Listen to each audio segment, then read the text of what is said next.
first of all, very flattered that everybody would come. Thank you very much. Does anybody have any questions before we move on? You remember the girl wearing the Go Phil shirt following you around? Yeah. It's me. I It's do. been me on several occasions. I started papering my cubicle with pictures of you. Do you have a picture of this, Ryan? I mean, I'd love to see it. I've got a mental picture of it, and I do it's too. pretty weird. Yeah, a little bit. I believe that I have a happy marriage because of you, because sometimes I do a little substitution, you know, just mentally. Whoa. But Anyway, Mike, let's...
I learned how. I used to be so bad at that. Every time I did radio, like they're very strict on like cussing and stuff. So like you just never know what somebody's going to say. Oh, you mean over? If you hear them on Earth, yeah. I thought you were talking about me. I was people, like, no, people in the stands. Yeah. I always thought about that. I'm like, we can help because like, when you heard out the stands, I heard a few people talk, but I was like, someone drops like an F-bomb. Like, yeah, you got to be. Yeah. Unfortunately, it may happen, then you turn it down, but usually I'm looking around just to make sure. Where's the mic? Right behind home plate. It's under the backstop, under the fence. Do they have a wire running up here? Or is it it's wireless. That's my boy right there. Yep. Oh, that's my guy. Batting eighth and playing third base is number 27. All right, where's my... Yeah, fun fact about Luke. I'm going to do a fun fact about Luke. He sat next to me in class for like a year and a half. Where's, do you have the stats? Like you and I'm all right there. Perfect. I'll put them right here so they'll see it. I didn't know there was an opening. I would have done more prep. I did more prep for last week's game than I did for this one. Because I didn't know there was an opening this week. I'm doing one more thing the year, I think. Jose Jimenez, Chris Cates, and Mark Johnson. I usually don't come on until after the national anthem. There's not really that much to say. So Jack That's an interesting name, Jack. German. Yeah. My last name is German, even though I have no German. I think because people always screw it up, either Gerhard or... As long as you spell it. Yeah, no, as long as they get it after that. I want to meet that guy. I want to know who's behind the map. We request your cooperation by supporting the participants and officials in a positive manner. Tampa's 11-4. Oh, okay, those updated. Never mind. So we are 10-4. That's the lineup coming into today's game. Spectators or administrators will not be tolerated and are grounds for removal. The use of artificial noisemakers and alcohol products are not permitted. As well, the University of Tampa is a smoke and tobacco-free campus. No use of tobacco inside the grounds. Also, pets and support animals are not permitted inside the fence with the exception of working service animals. Thank you for your cooperation. We hope you enjoy the games.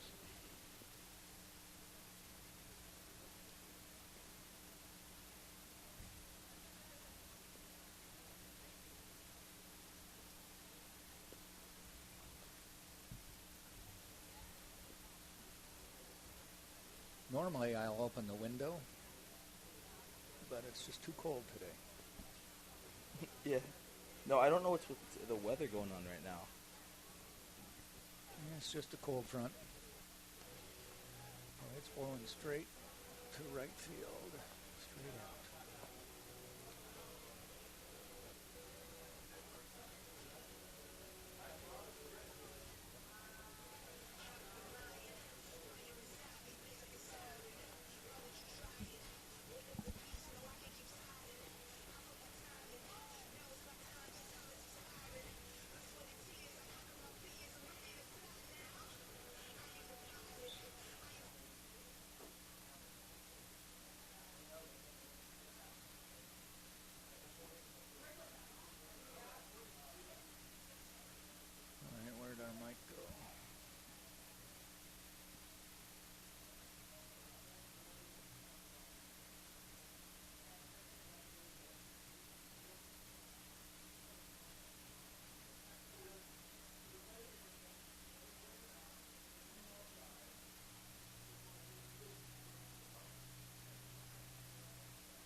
You live in downtown? I live in Palm Harbor. Okay.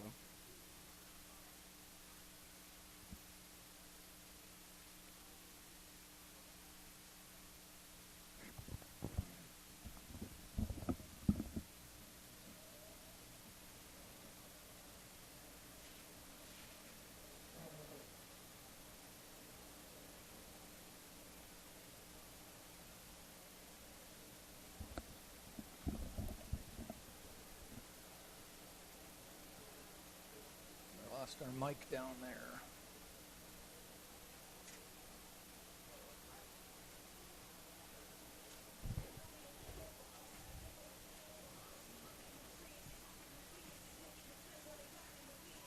Can't wait to do the XFL game tomorrow.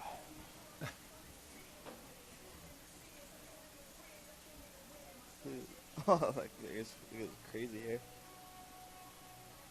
No national anthem? That's all right. Okay. I guess not.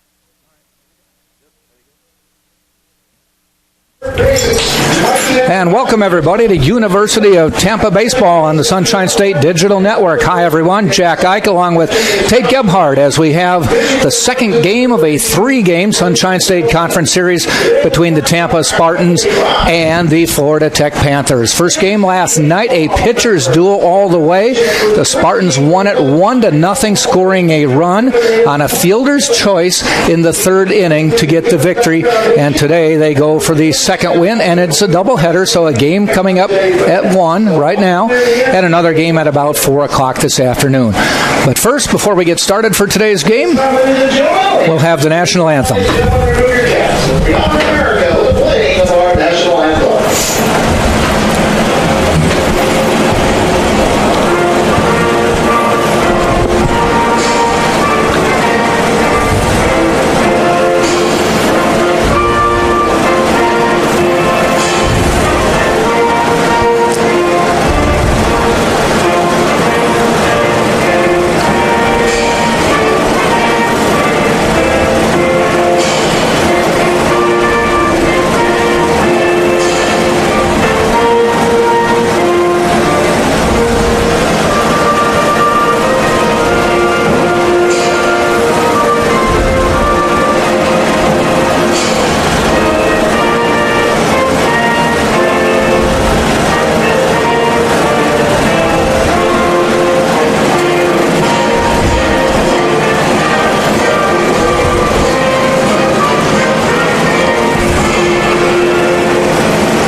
Spartans come into the season right now tied with 2 other teams for first place in the Sunshine State Conference.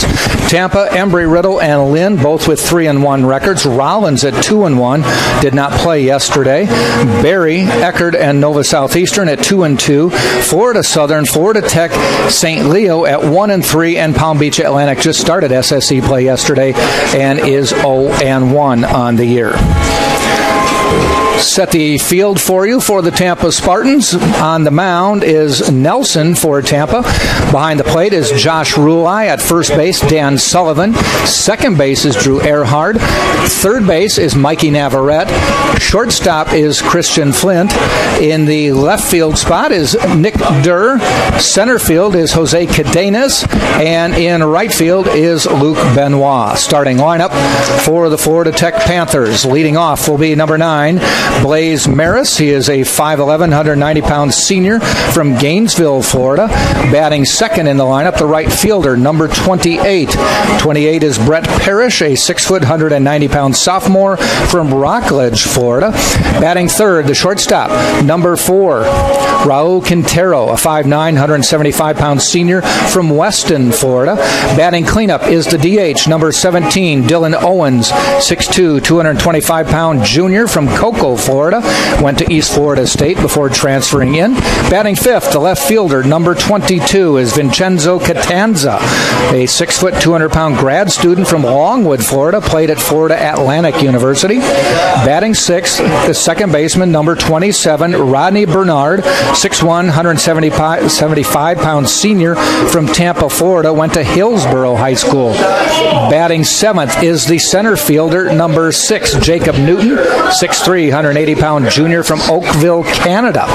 Batting eighth is the first baseman, Alan F. Eldridge, and he is number 2, Alec Eldridge, I should say, 6'2", 195-pound sophomore from Satellite Beach, Florida. And batting ninth, the third baseman, number 37, Brendan Riley, a 6'3", 190-pound freshman from Orlando, Florida.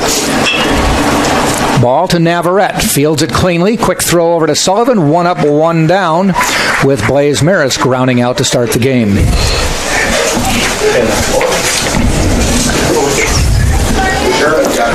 Braden Nelson on the mound for the Spartans. This is his second start of the year, his 5th appearance on the year. Has pitched 19 innings, given up 15 hits, 7 runs, 6 of them earned, walked 6, struck out 17, and right now his ERA sits at 2.79. Pitch, it's and he misses. Swing and a miss. Brett Parrish at the plate now. Parrish coming into the game, a 3.02 batting average. Nelson gets him to pop up. Sky high pop up.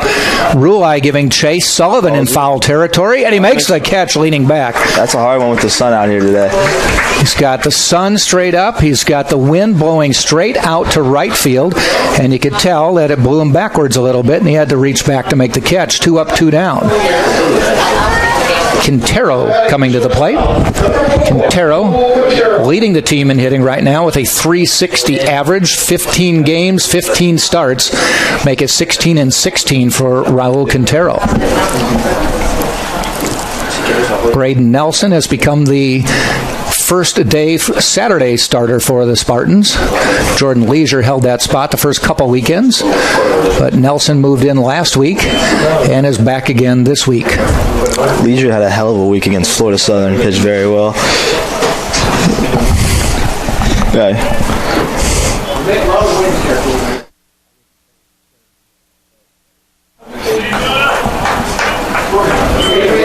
First pitch, or second pitch, I should say, ball 2, 2-0.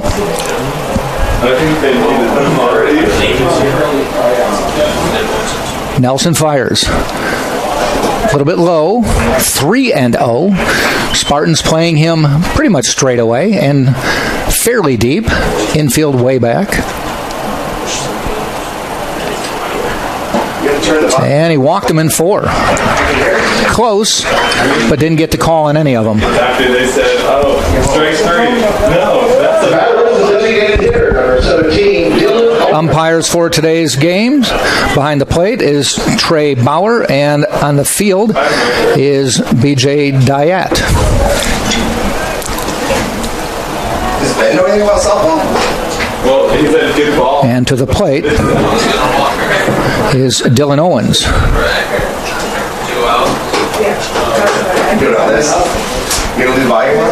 Owens, 326 on the year. First pitch, strike call. It's a nice sweeping curveball, painted the outside.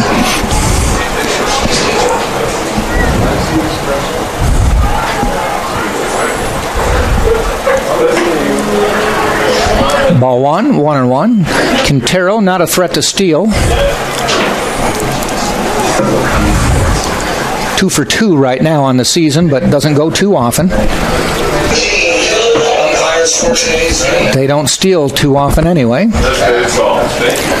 Ball low. 2-1 with 2 out. Why are they talking? I don't know.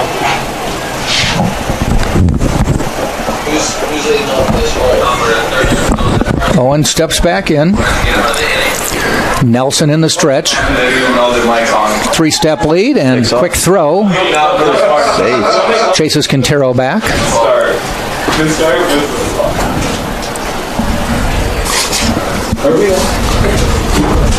Very strong wind blowing out to right field today. Temperature has been cold today and yesterday.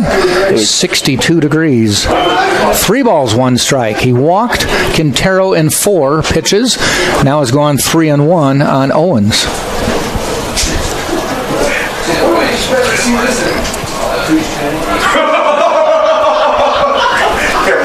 Out of the stretch, check throw, gets away. Sullivan tracing it down. Quintero's going to go to second, and he's in, sliding in. Didn't have to, but he did. Runner now in scoring position with 2 outs. I think if Sullivan caught it there, he would have got him out at first, but dropped it and happened to run to second. It was close, but it bounced away from his mitt. Got far enough away. Made it to second easily, so it's a 2-0 count. 3-1 count. They keep changing the scoreboard on me.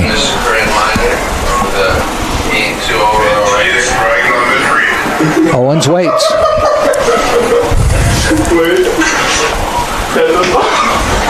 Popped up. Should be playable. Earhart out into the outfield. Cadena's coming in, and he waits. Makes the catch to end the inning. So, guy gets on with a walk. That is Quintero. He's stranded at second after getting the... First of all, very flattered that everybody would come. Thank you very much. Does anybody have any questions before we move on? Do you remember the girl wearing the... Tampa and Florida Tech on the Sunshine State Digital Network. Yeah, first of all, very flattered that everybody would come. Thank you very much. Does anybody have any questions before we move on? Do you remember the girl wearing the Go Phil shirt following you around? Yeah. It's me. I It's do. been me on several occasions. I started papering my cubicle with pictures of you. Do you have a picture of this, Ryan? I mean, I'd love to see it. I've got a mental picture of it, and I do it's too. pretty weird. Yeah, a little bit. I believe that I have a happy marriage because of you, because sometimes I do a little substitution, just mentally. Whoa. But Anyway, Mike, let's...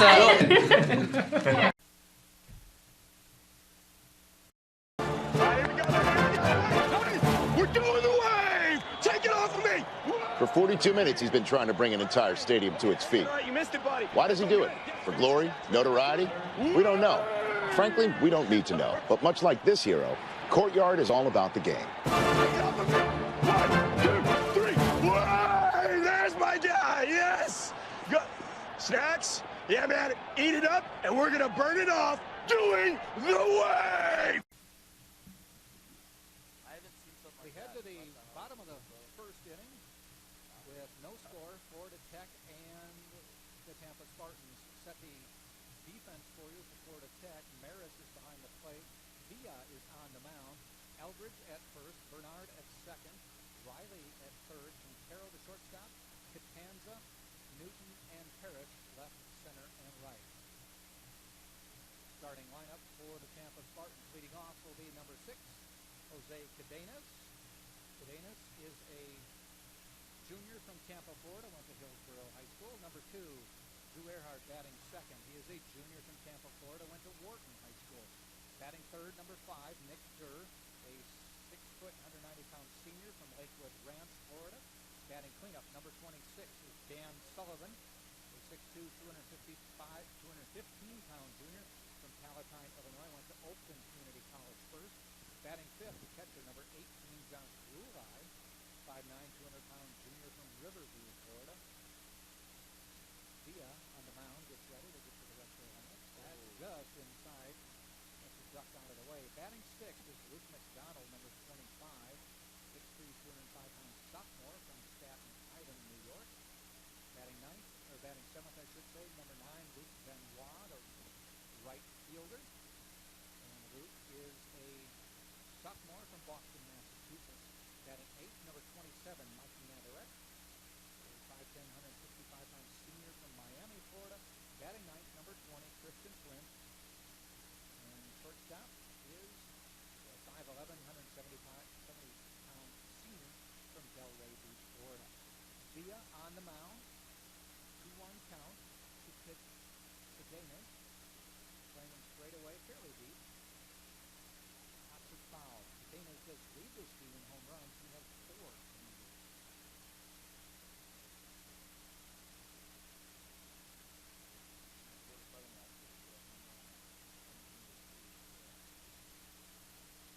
Cadenas coming in with a 286 batting average. That one is hit out into right field. It may get blown foul. They're heading foul. Eldridge moving over. Nice running catch in the bullpen by Parrish for the first out. He had to hang with that one all the way into foul territory as it kept blowing it foul. And then with the undulation of the bullpen mound, still able to make the catch on top of the mound, 1 up, 1 down. He had the bullpen with the wind with the sun in his eyes. Someone made the catch that somehow like they thinking it was a safe catch. And he's walking the televisor. Drew Earhart to the plate for the Spartans. 321 hitter on the year. Puts that one foul. Set the pitcher's duel yesterday. The Spartans came into the game hitting 299 as a team. They ended the game hitting 293 as a team. They did get 6 hits for their 1 run, but their batting average dropped. Earhart lofts one out into left field. It may fall. It does. Base hit for Earhart. Drops right in front of Catanza, and Earhart is on base. Hit number 19 on the year.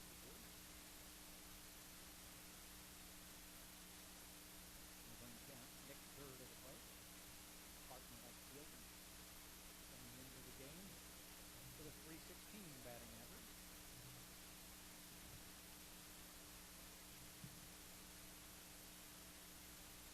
Earhart, couple step lead. Durr looks at the curve, called strike on the corner.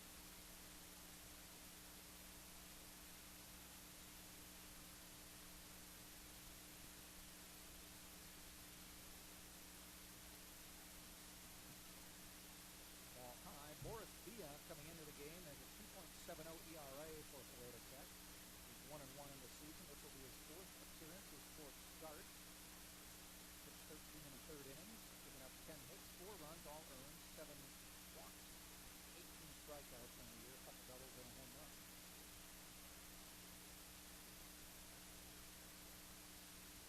One ball, 2 strikes to Durr. Earhart on first.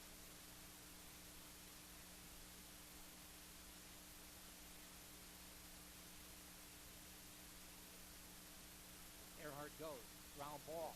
It could be trouble. Fielding it, bouncing away. Earhart will head to third, and he's in standing up, and runners are on first and second. That'll probably go down as a hit for Durr, because by the time the shortstop got over there, Quintero, I think Durr would have beat it out. It did, though, allow Earhart to go to third.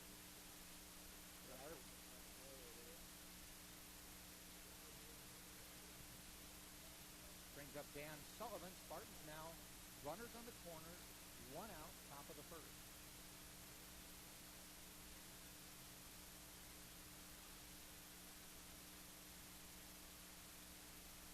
Sullivan, the lefty, waits. Villa fires. Low inside.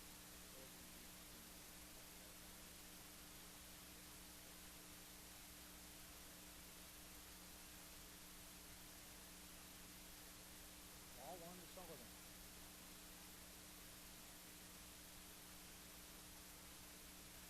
Looks at the pitch, calls strike on the outside corner, 1-1.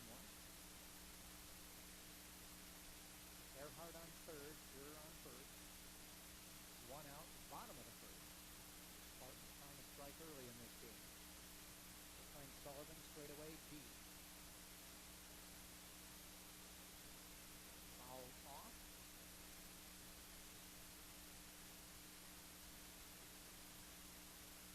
One ball, 2 strikes now.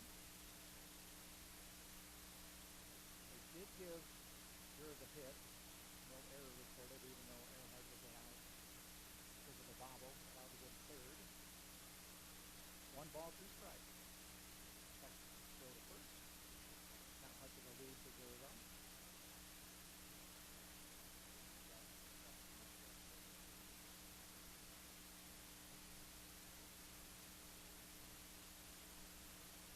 Via into the stretch.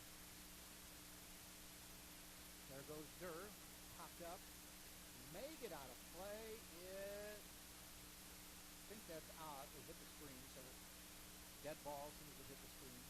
Good effort by Maris to try to get back to the backstop. Should mention our camera up here in the press box doesn't move because we can't move it left or right. We have limited space. So anything that's hit down the lines you're going to lose. We'll describe it as best we can. You'll see runners going, so you'll have a pretty good idea if it's fair ball. 1 ball, 2 strikes, throw over to first again. Third ball.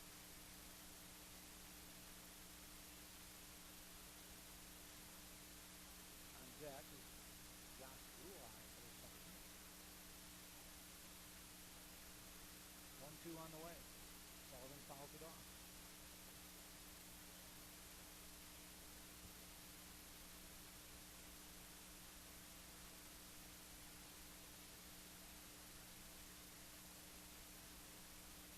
Sullivan back into Villa. High his shooting. Even I do that. Just for my own safety.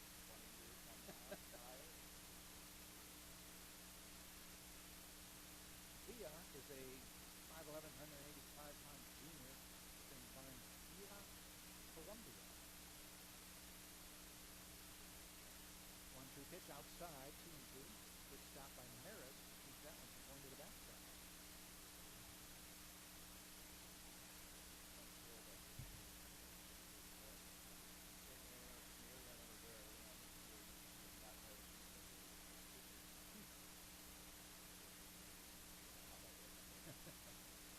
Villa on the 2-2. Sullivan fouls another one off. Good at bat for Dan Sullivan. Never stepped out of the field.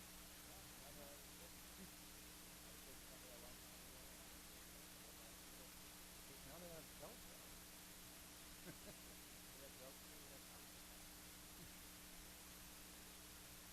So the at-bat continues for Sullivan. Still 2-2.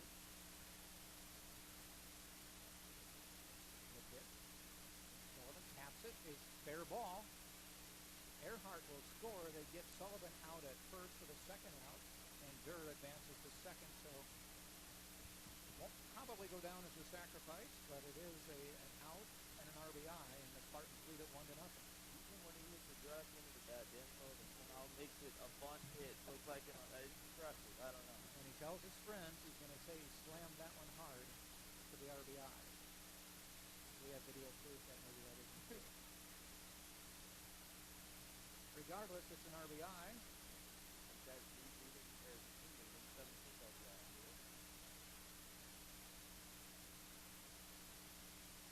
Somebody else has more than Cadenas has 13, so that's a pretty good lead for the RBI on the team.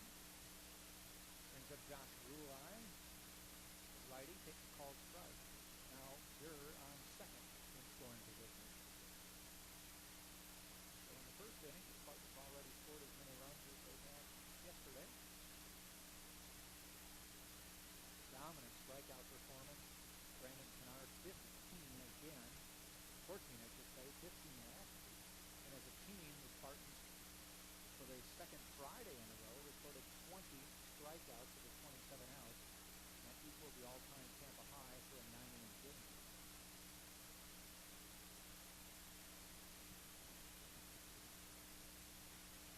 Ruai takes the bat. Villa in the stretch. In the hurt. Backhand stop by Maris. 1-1, the 2 outs.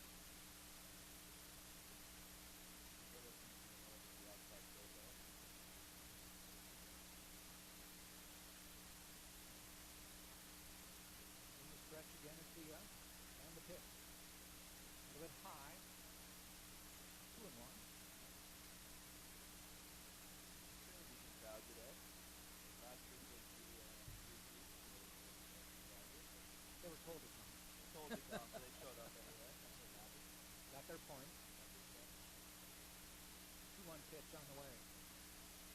Fouled off. You were doing the game solo. You learn how much fun it is to be the only person here to do a doubleheader. Look, I love talking to the next guy. It's 7 hours of talking. I really just go up and the game is over. But no, I had a good time. It was beautiful weather, a lot of people. I wish I could have had you long time. I heard you doing I was basketball. across the street doing doubleheader basketball. So it takes less fun than doubleheader baseball. 2-2 pitch on the way. Base hit. That's going to get in there. And is Joe going to send him home? Yes. Gurr going to come in. He's going to stand up. And the Spartans take a 2-0 lead here in the first. Base hit by Josh Rulai. Rulai is base hit number 16 in the year and RBI number 13.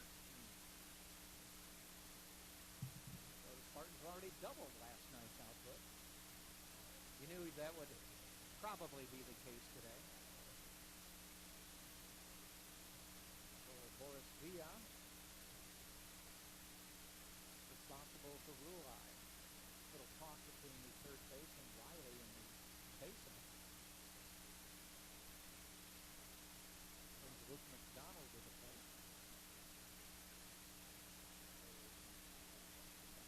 No. Well, I don't know. Call strike.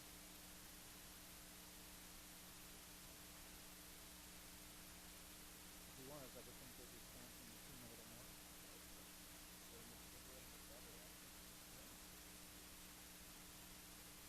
Strike one pitch. Swing and a miss.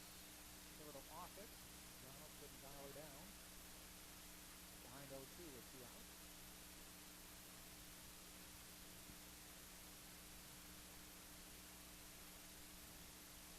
Big hole between third and short. 0-2 pitch on the way. Bounces. Maris with the one-handed stop. The one bounce stop, I should say. And it's 1-2.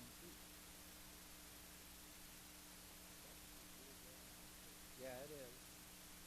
Walking in from the parking lot. Very strong. If you get one up in the air, head it out towards the scoreboard, it may just keep carrying. 1-2, fouled off. 2-2. Or 1-3 still.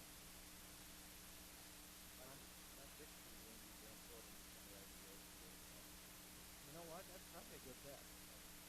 He's got the power and he's got the win. 1-2 with 2 outs.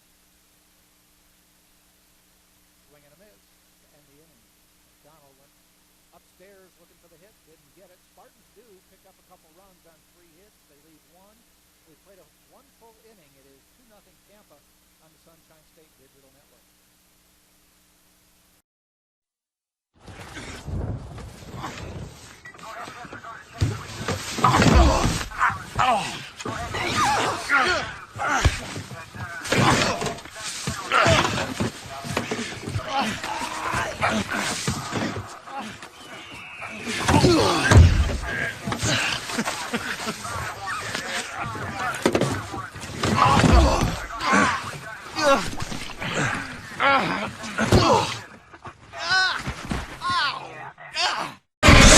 See, that's why I don't like to turn it down, because I forget. My path to a college degree would have been completely different had I not run Division II cross country for the University of Mount Olive. Having an athletic and academic scholarship was key for my success. Our coaches were really helpful with balancing out my academics and athletics. I decided to attend graduate school because I wanted to become an athletic director. Receiving the postgraduate scholarship through the NCAA provided me with the flexibility to choose the school that I wanted. So now I know that I can accomplish any goal that I set for myself.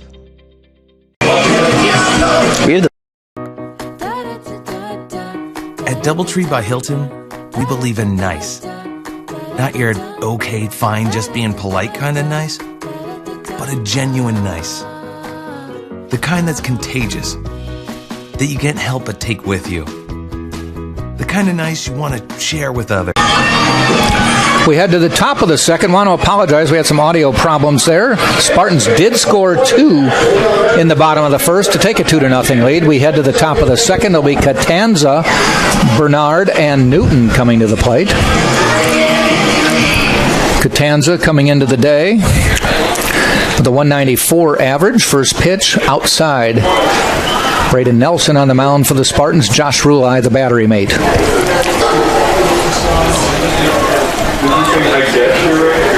Nelson fires. Catches the outside corner, 1-1. Anything on the outside corner, the umpire has been calling all day. Strong wind blowing out to right field. Fouled off above the Spartan dugout. I'm shocked more cars aren't hit out there. Well, if you look around the ballpark, you can see on the video there's about 100-foot fence that surrounds this ballpark. They're doing their best to keep the balls inside the playing facility. Here's the 1-2 pitch. Ground ball heading out. Navarrete, does he cut it off? He does. Winds. Nice throw to Sullivan, and he scoops it out of the dirt for the out. Good play by Navarrete to get to the ball. He had to spin and make the throw, and scooping it out of the dirt was Dan Sullivan, 1 up, 1 down. There is, as I said, a 100-foot fence surrounding the ballpark, all the way around this ballpark, because behind home plate there are 2 major roads. In right field and down the first base line are dormitories, and in left field and center is a parking lot. Fouled off. This is Bernard. Though there have been occasionally the foul balls will go over the fence, and on Cass Street occasionally a car will be surprised. Fun fact, they call it the bird cage because of the netting. Fouled back. I couldn't imagine being in one of those dorms, just sitting back, watching a game, doing some homework, just chilling. I'm assuming, you can't see it from here, but the one dorm down the first baseline, very close to the ballpark, I would assume they have put in some special windows, because I've seen them take a shot or two. I had a friend, I believe that is the Straz Hall. I had a friend who lived there last year. He said a foul ball. He was just chilling in his room. Next thing you know, next thing he looks to the left, foul ball. There you go. You can keep it. They had to replace the glass and everything in his room. Ronnie Bernard from Hillsborough High School, local product. 1-2, now 2-2.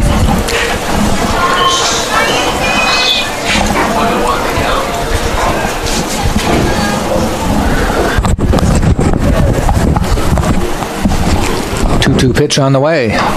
Just a little bit low. We go full.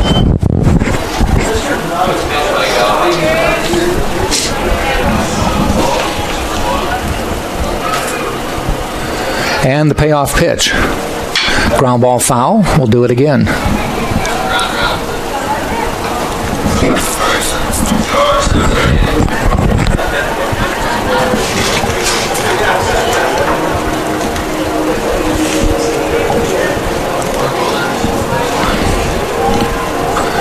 3-2 pitch inside. He walked him.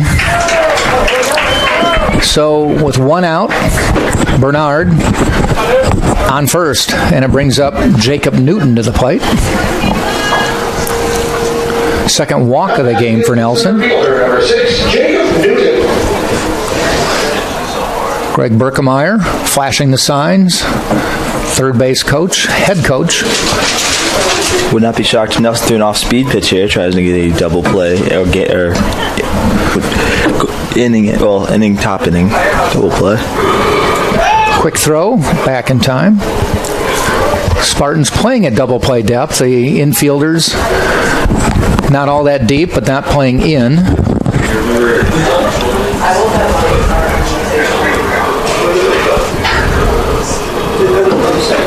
Off-speed pitch, didn't get the call.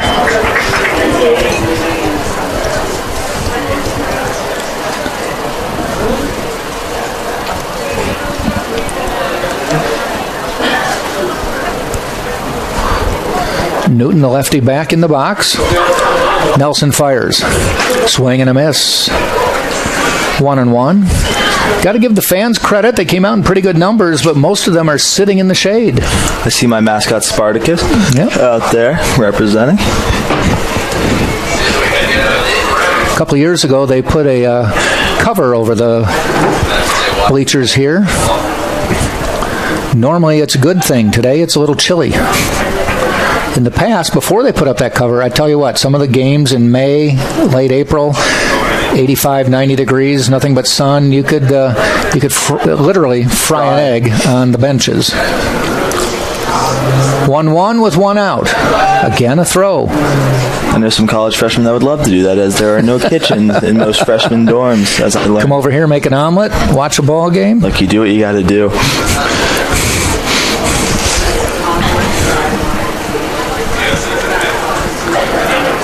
Bernard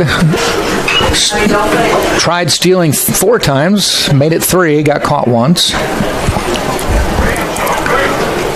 Top base stealer on the team. They don't run that much.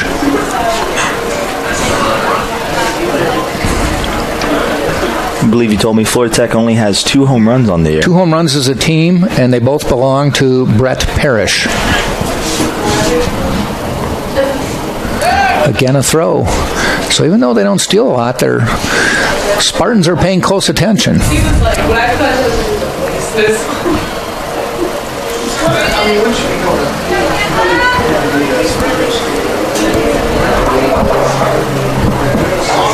Nelson fires. Bounces in the dirt, and there goes Bernard down to second. Rulai picks the ball up, no play. Runner advances. That should be a wild pitch, as it was about a 55-foot pitch. So that puts a runner in scoring position with just 1 out. And a 2-2 count on Newton.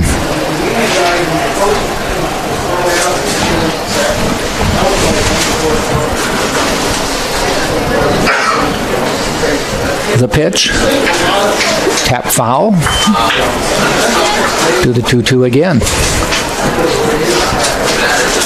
One more game today. Second game of a doubleheader. The Spartans will play on Monday when Seton Hill comes to town. Non-conference game. A team up from, I believe, New York or Connecticut. I want to say New York. It's not Seton Hall, though it's Seton Hill. My bad. My bad. That's why I don't want to say it's New York, because I don't know if it is.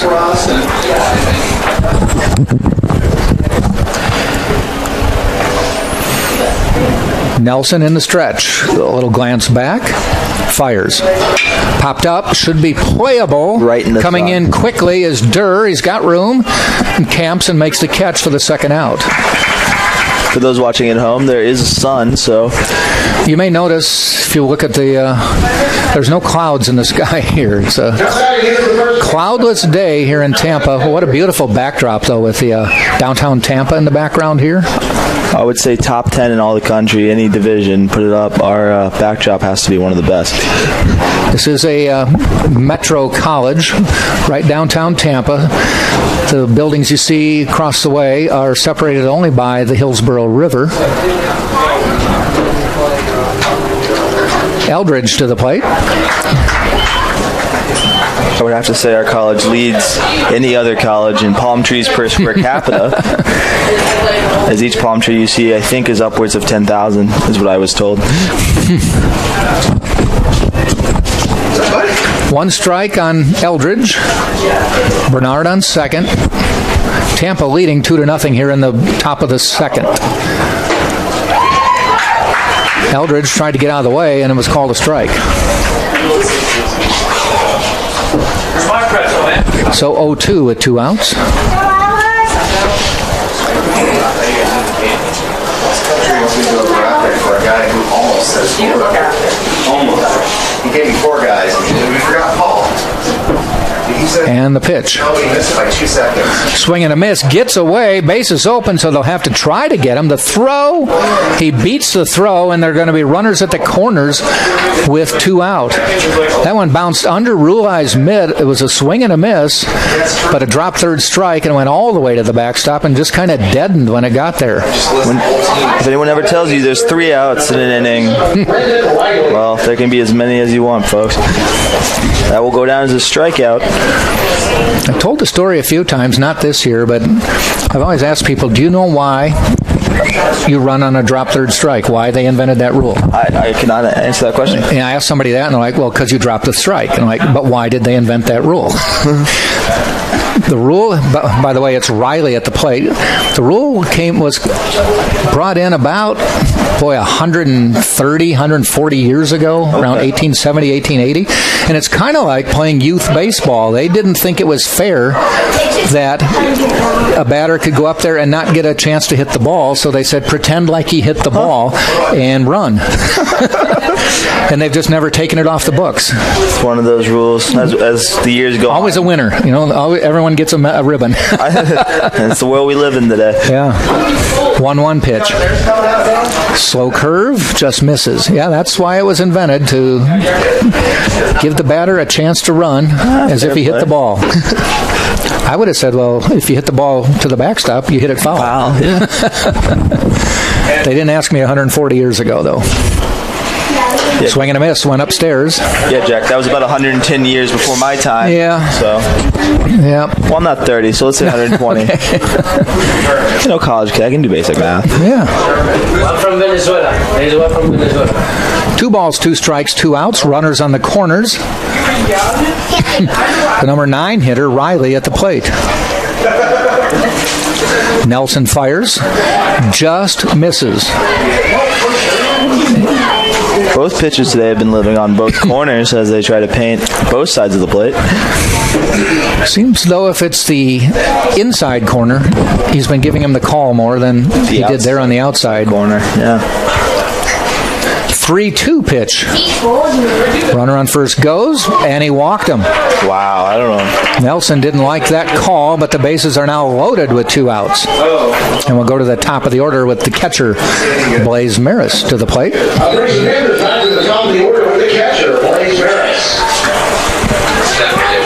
Sam Militello coming out of the Spartan dugout.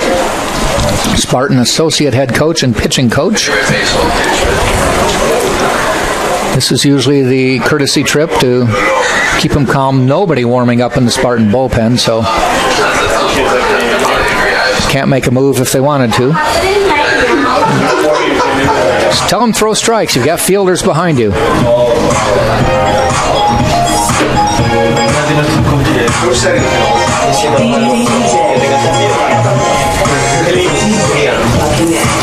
Fans did come out today, as off the top of my head, looks about 200 plus. Couple hundred, yeah. Yeah, it's a nice crowd.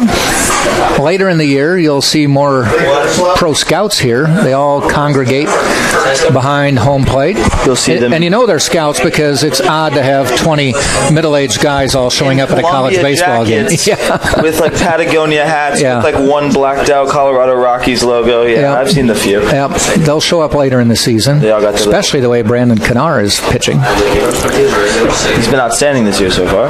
Maris to the plate now with the bases loaded. First pitch in the dirt. Rulai has to track it down. Everybody stays. They call that a strike.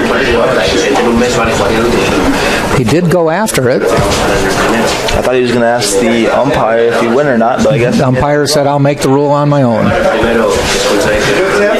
So the Spartans take advantage of that, and he's ahead of the count. Braden Nelson, trying to get out of a jam here in the second, steps off.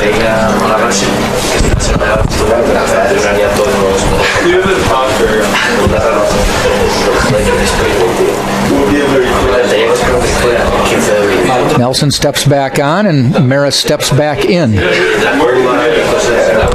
1 strike.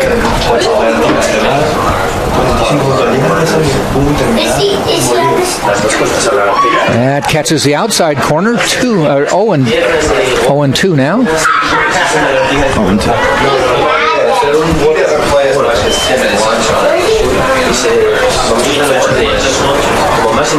Nelson looks to get out of a bases-loaded top of the second. Nelson in the stretch. The pitch. Ground ball heading out toward Earhart. Gets it, shovels it over to Flint, and the Spartans get the force out and get out of the inning with no damage. They do load the bases, but nobody scores. No runs, no hits. They did leave 3, and at the end of 1.5, it is still Tampa 2, Florida Tech nothing, right here on the Sunshine State Digital Network.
was it? I can't remember.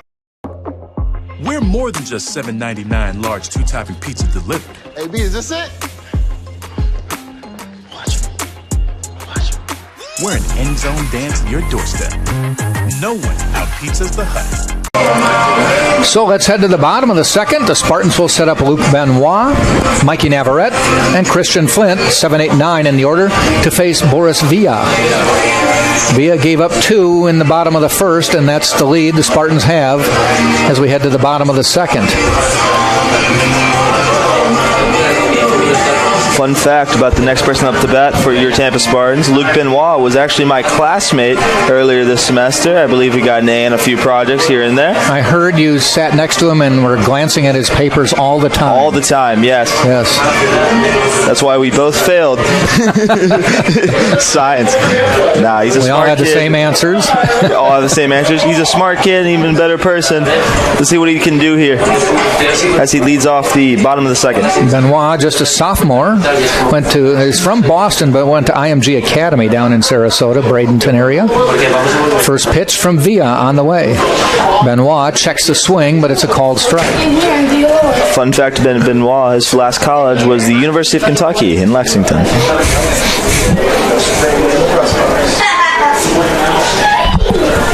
He went there last year. Fly ball heading out to second base. Bernard waits, drifts back, and makes the catch. Looked like he was fighting the sun on that one all the way. But a quick out here in the bottom of the second. Brings Mikey Navarrete, the third baseman, to the plate.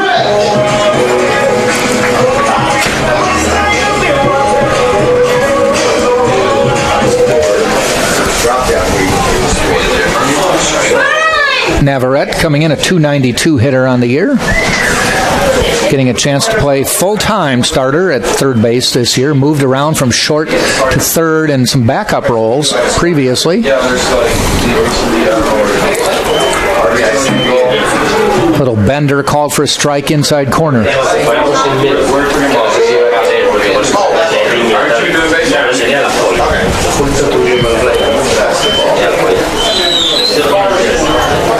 Swing and a miss. Navarrette's behind.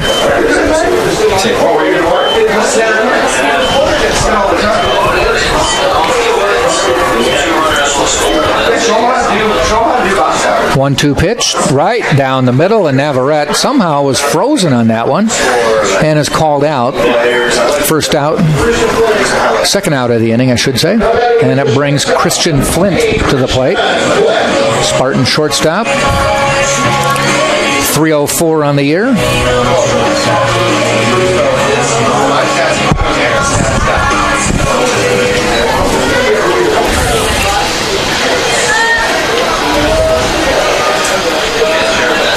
And the pitch. High, doesn't come down. So far in this game, Boris Villa, this is his 1 2/3 innings, 3 hits, 2 runs. They are both earned, struck out 2, hasn't walked anybody in 8 batters.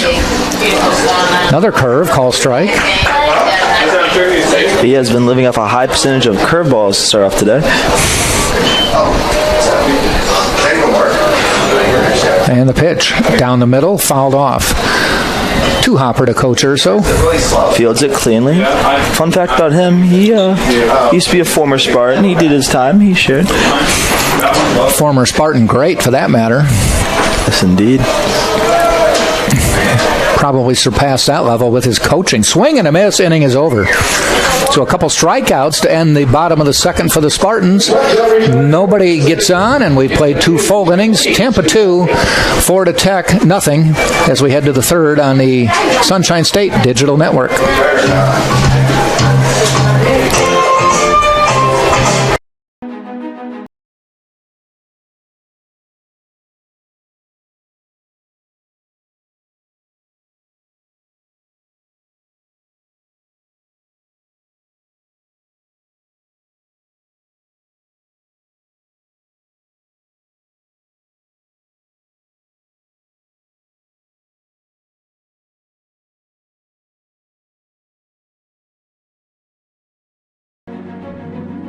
Older. Yeah.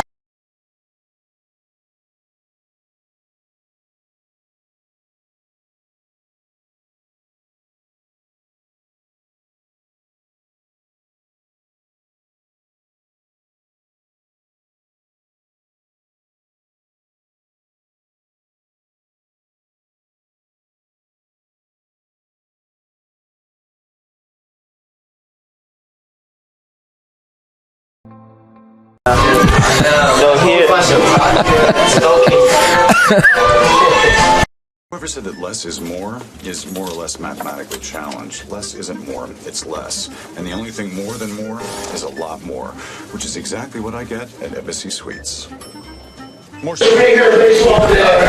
Top of the third, a 2-0 game. Spartans on top of the Florida Tech Panthers. Second game of a 3-game weekend series. Jack Ike, Tate Gebhard with the call today. Howdy. Tampa cheerleaders are out today in support of your Tampa Spartans. They are. And swimming doesn't get like separate from Parrish at the plate. Number 2 hitter in the order. 0 for 1 today. Swing and a miss. He had a foul out to Dan Sullivan in the first inning.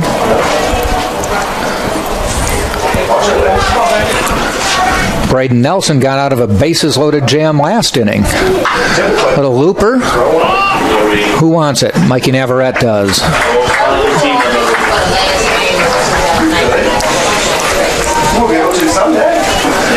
So we go to the number 3 hitter, Raul Quintero, to the plate. He walked in the first.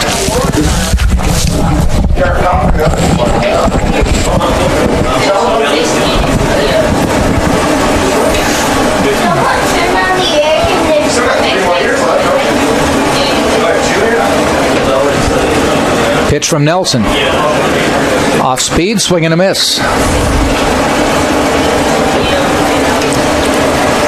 I'm telling you, Jack, those are the ones you wish you had back. First pitch curveballs that you're looking at your shoes and you're like, what did I just swing at? Yep. Outside and a little bit low. Ball 1-1-1. Spartans 2 runs, 3 hits, 1 error. The 1 error was a pickoff throw. It got away. There's one on the corner. So far for Florida Tech, no runs, no hits, no errors. Tampa comes in today, number 4 in D2. Number 1 in your hearts. Nice pitch, strike 3. Second strikeout of the game for Nelson. And it will bring Dylan Owens to the plate. I'm telling you, Jack, there may not be anything worse in this world than walking back after a strike 3 to your dugout. Well, a called strike? Yeah, about 6 people did that last night. So if you did it last night, you had plenty of company. Owens, a little bit inside and high. These Tampa Spartans are a close bunch, as I know a couple of them. Fun fact about Luke McDonald and Luke Benoit, when they did the ring ceremony for last year's championship team, they actually are Luke Squared. It's a rap group they've created. I wouldn't say they're close to Eminem, but I wouldn't say they're not. They got the promise there. All right. So they can always fall back on baseball if that doesn't work? If it doesn't work out, they got it. Okay. Swing and a miss. 1-2 to Owens. Other fun fact about legendary coach Joe Urso, the players call him Jefe. Didn't get any reason why. It means boss in Spanish. Well, see, I did not do well in Spanish in high school, so. Ground ball heading out to Flint at short, gobbles it up, toss to Sullivan, pulls him off the bag, makes the catch but got hit and is down. The trainer looks like to be coming out as Sullivan took a nice little hit there. Hope he's okay. Incidental contact, but he did go down. He's up. Outstanding play to keep the out. He's up on a knee. Umpires are out there. Good move by Owens to go pat him on the back, tell him he was sorry. Just incidental baseball contact. The throw by Flint pulled him off the bag, and he tried to swipe tag the runner before he got to the base. He did, but it was a fairly hard collision, and he's coming off. His glasses got knocked off, hoping anything break over there. He's walking off under his own will, so that's all good. All right, so we have played 2.5, and it is still Tampa 2, Florida Tech nothing.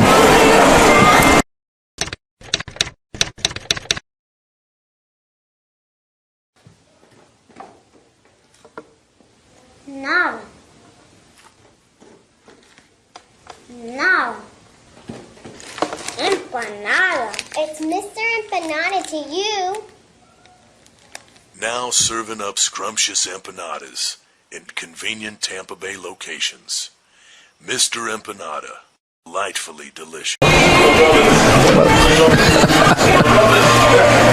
Threw the ball back to the... It's not about any one thing. It's about how everything comes together, how it all connects. People, ideas, resources, community, everything. Quality of life services. That's what we do. Sodexo. NCAA Teamworks is how the NCAA, member schools, student athletes, and corporate champions and partners actively engage in outreach efforts where national championships are played. Through initiatives such as NCAA Community 101 Service Learning... If you want. Bottom of the third, Spartans will send up the top of the order, Cadenas, Earhart, and Durr in a 2-0 game. Tampa on top. Cadenas likes to pull the ball usually, but with wind blowing out to right field, we'll be interested to see how that works out for him. A little off-speed curveball. Call strike. Cadenas fouled out on a nice running catch by Parrish in the bullpen in the Spartans' half of the first. Gets a hold of that one, fairly deep. Going back is Catanza. And wind might have brought that one down a little bit. He makes the catch before the warning track for just a long out. I should go get some lottery tickets. I think I called that over there, Jack. Yeah.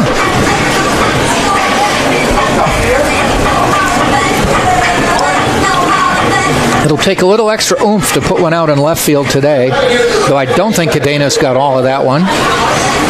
Drew Earhart, who slashed a single his first time up to the plate and scored the first run of the game for Tampa. Takes the ball high.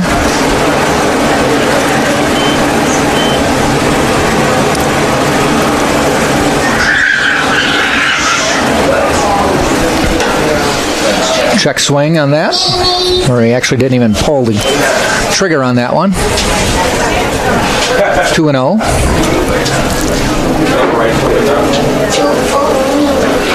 Nice off-speed pitch, but he doesn't get the call. I was waiting for him to give us a sign there. It's a beautiful 12-6 curveball, just didn't swing at it. 3-0, Earhart more than likely taking. And that's why it was way high. Walks on 4. So Boris Villa with the walk on 4 pitches. His first walk of the game. And Earhart to first. Nick Durr to the plate. Durr also singled his first time up. It was a ground ball backhanded by the shortstop. Quintero bounced off his mitt, which allowed Earhart to go to third. That one's popped up foul. Crash your playing legs? I didn't say that.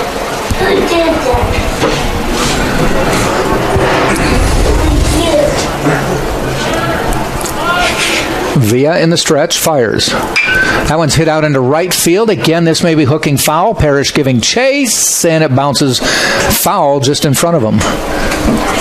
Denied the chance to make 2 spectacular bullpen catches today. Softball, by the way, going on. Just down the street, take a right. Right there in that back corner.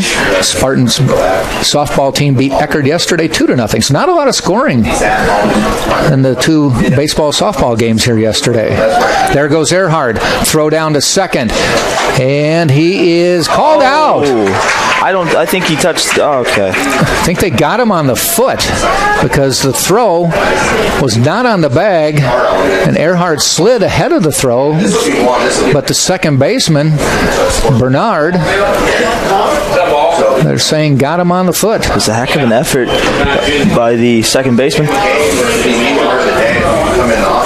Now a 1-2 pitch inside, ball 3.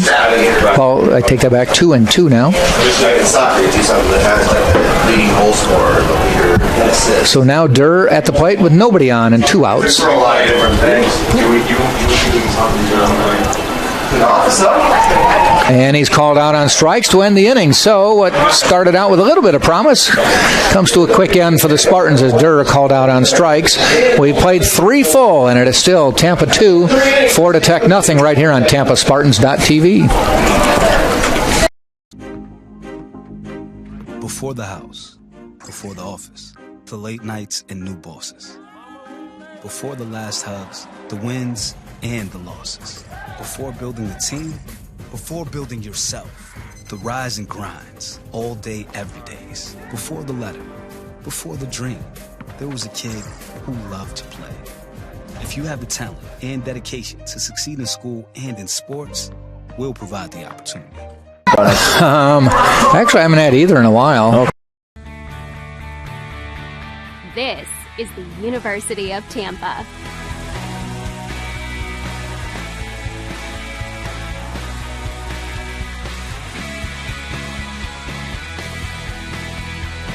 Explore your dreams. Discover your talents. Get ready to invent, innovate, and be a leader. This is the University of Tampa.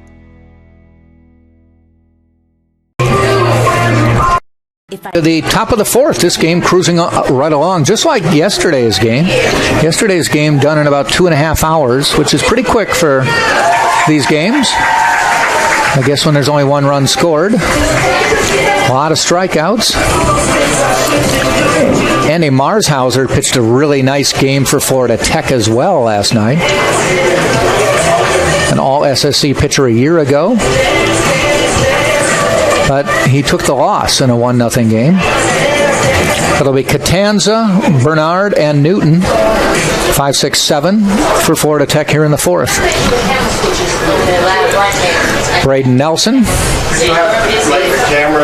given up 3 walks, struck out 2 to this point. There's one looped out toward Durr, and pretty much right where he was started is where he ended up to make the catch. Took about 2 steps in, then 2 back. 1 up, 1 down.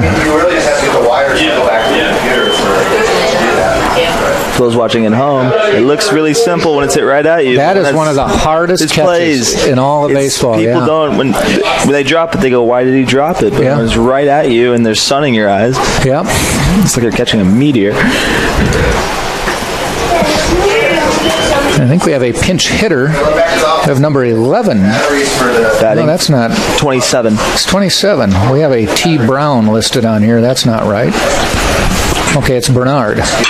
And he loops one into right center field, bounces in front of Cadenas, heading near the wall, going into second, and standing up is Ronnie Bernard with a double. Looks like Cadenas was going to go dive for it. Couldn't make a last-second decision, rolled by him, and next thing you know, runners at second. So Rodney Bernard, the local Hillsboro product, on second. Tying run coming to the plate. Jacob Newton.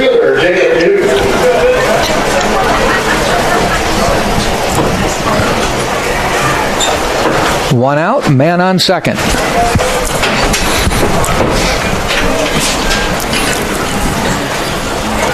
Everybody's pretty much straight away.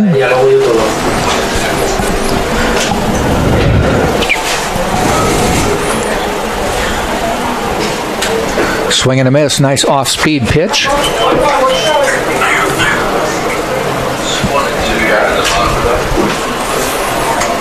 May not be able to tell it at home with our feed, but if you look at Braden Nelson when he's in the stretch, you can see his jersey just getting whipped around by the wind out here.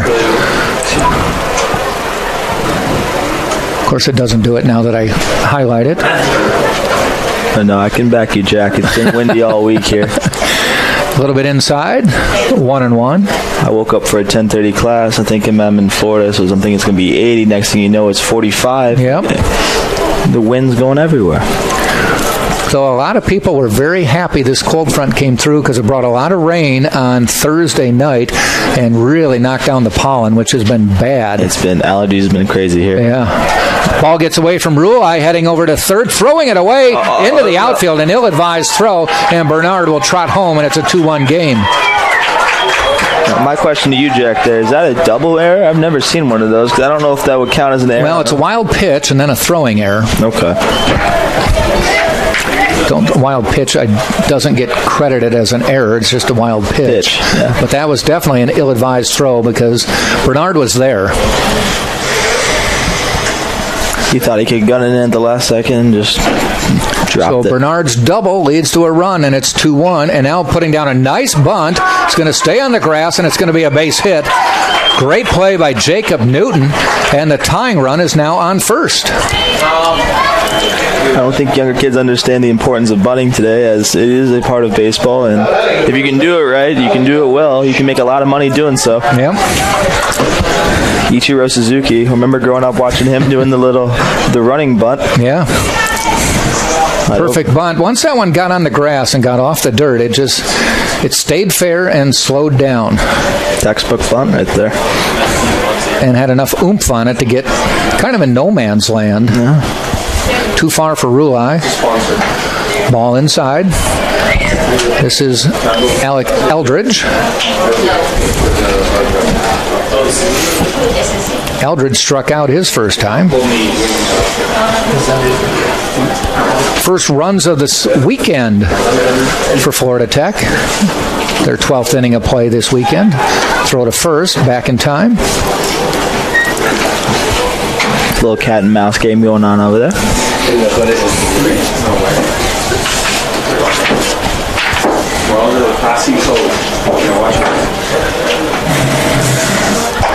Newton, 3 stolen bases in 4 tries this year. We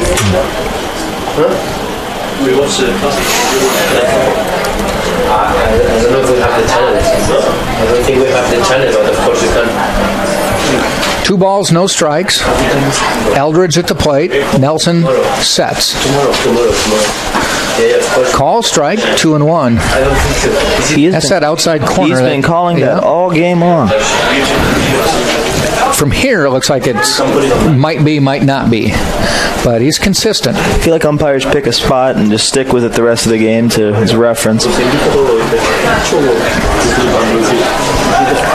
Another throw, back in time. I feel like when they start differentiating, that's when coaches get mad, fans get mad. Just be consistent. Let me know that's a strike. If you're gonna call the high and outside the whole game, call high and outside the whole game. That's what I'm gonna be throwing if I realize it. 2-1 pitch. There goes the runner. Popped up. Runner's going to have to come back. Cadena's drifting back. Makes the catch fairly deep in center. And Newton goes back. 2 outs now. Showing off the arm just in case there's any scouts in attendance. So now there is the third baseman, Brandon Riley to the plate. Third baseman.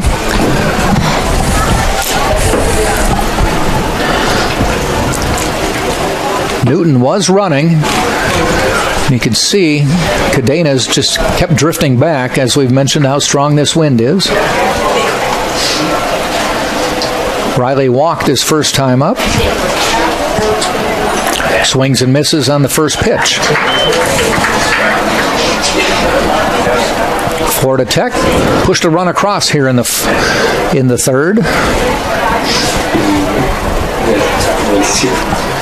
And they have halved the Spartan lead to 2-1. Toss over again.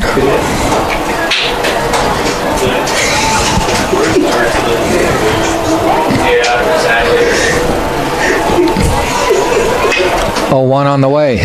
Took a little off it, called strike. I think the pitchers are starting to realize that corner's being called, and they're just going to keep going at that. Yeah. Whether it's inside or outside, they like that ball on the left side of the plate. Would not be shocked in between innings if they make adjustments for righties. 0-2. Strike 3. Call, and Nelson gets out of the inning. They did get a run across. They picked up a couple hits, and we have now played 2.5, and it is Tampa 2, Florida Tech now with 1 right here on the Sunshine State Digital Network. These are your teams, your players, your community of fans. This is where they play, where they practice, where you cheer. At every meet, every event, every game. Your community is passionate, dedicated, supportive. You know the tension of a close game and the thrill of the win. So while you're cheering, keep an eye out for anything out of the ordinary. If you see something suspicious, say something to local authorities. There are over 480,000 college athletes. Only 2% would go pro. That means over 470,000 will not get a shoe contract. No autographs. No private jets. No fan clubs.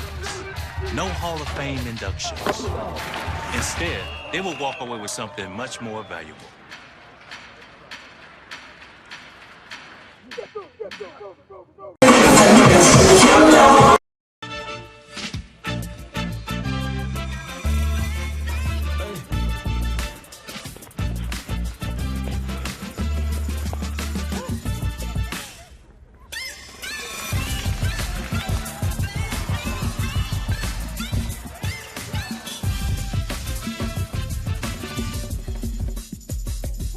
If you have the talent and dedication to succeed in school and in sports, we'll provide the opportunity.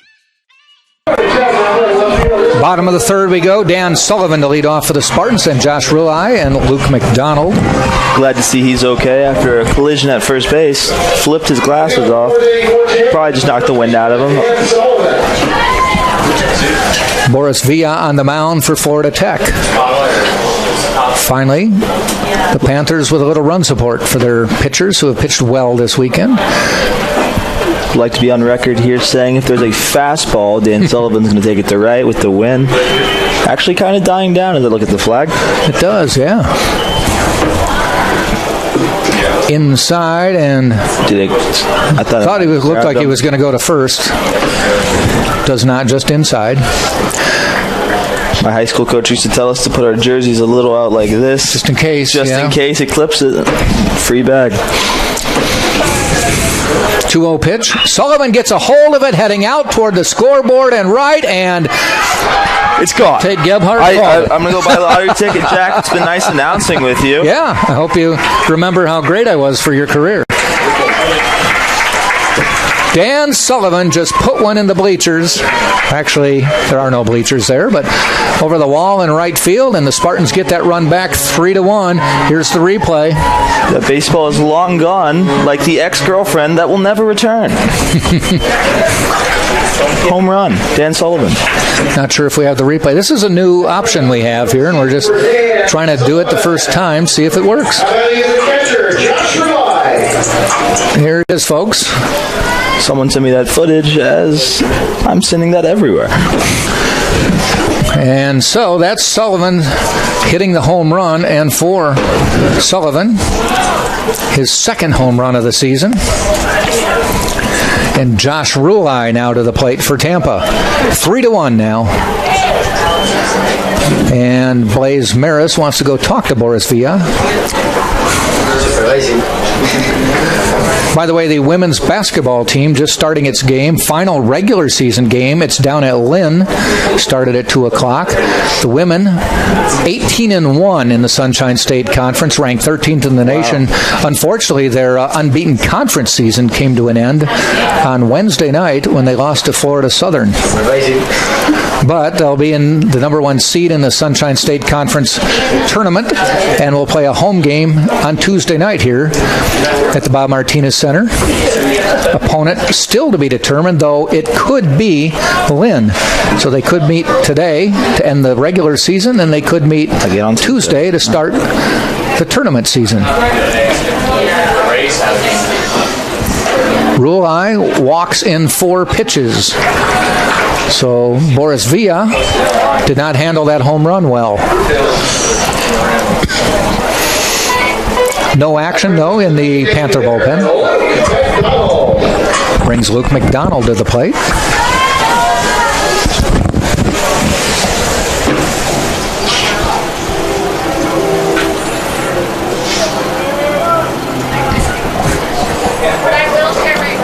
And a little bit low in the dirt. I have to tell you, Jack, pitching's a head game, and after a home run, that's all it can do with baseball. It can throw you off your game. Yeah. Wouldn't be shocked if he throws over, tries to get himself a little reset, another mound visit, if he walks him here. Thought McDonald might square around with nobody out, but he did not. That's usually the domain of Cadenas gets on first, Earhart moves him to second, so maybe not with somebody like McDonald. And now a trip to the mound from Coach Berkemeyer. In between games, I might get a lottery ticket, Jack. I think you should. I think I got to go with Joe Urso, number 7. Well, you got to go with 26. Yeah, you got to do that. Got to get that one. 3, because it was the third run of the game. Of course, yes. Maybe, no, you couldn't do 3 again. I'll throw you a could do 4, because it was the 4th inning. You got some options. Yeah, I got some options here. You have to decide which lottery game you want to play and how much you plan to win. Of course. And again, remember how much I meant to you. Yes, of course. Jack, you'll be the first person I think about before my family and loved ones. And so, you move away. Move away. You'll tweet at me. I will tweet at you. Having fun. Glad you're not here. As I will become the king of Tampa. Becomes that. You will find me at the beach. Yes. I'm not that far from the beach, you know, where I live. Could be there in minutes. That's how I spend most of my Sundays. And you'll say, get me another drink with an umbrella in it, sir. 3-1 Spartans lead. McDonald at the plate on a 2-0 count. There he gets this call strike. 2-1. Rulai on first walked after the home run by Sullivan.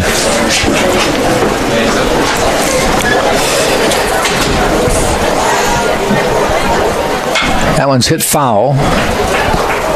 As I mentioned earlier in the game, McDonald's a part of a rap group called Luke Squared. As there's no concerts posted. Have you actually heard them? I was a video sent to me of them, huge chains, cut off shirts. It was interesting. Okay. 2-2 pitch. Bounces it out towards short. They get the one, the relay, double play.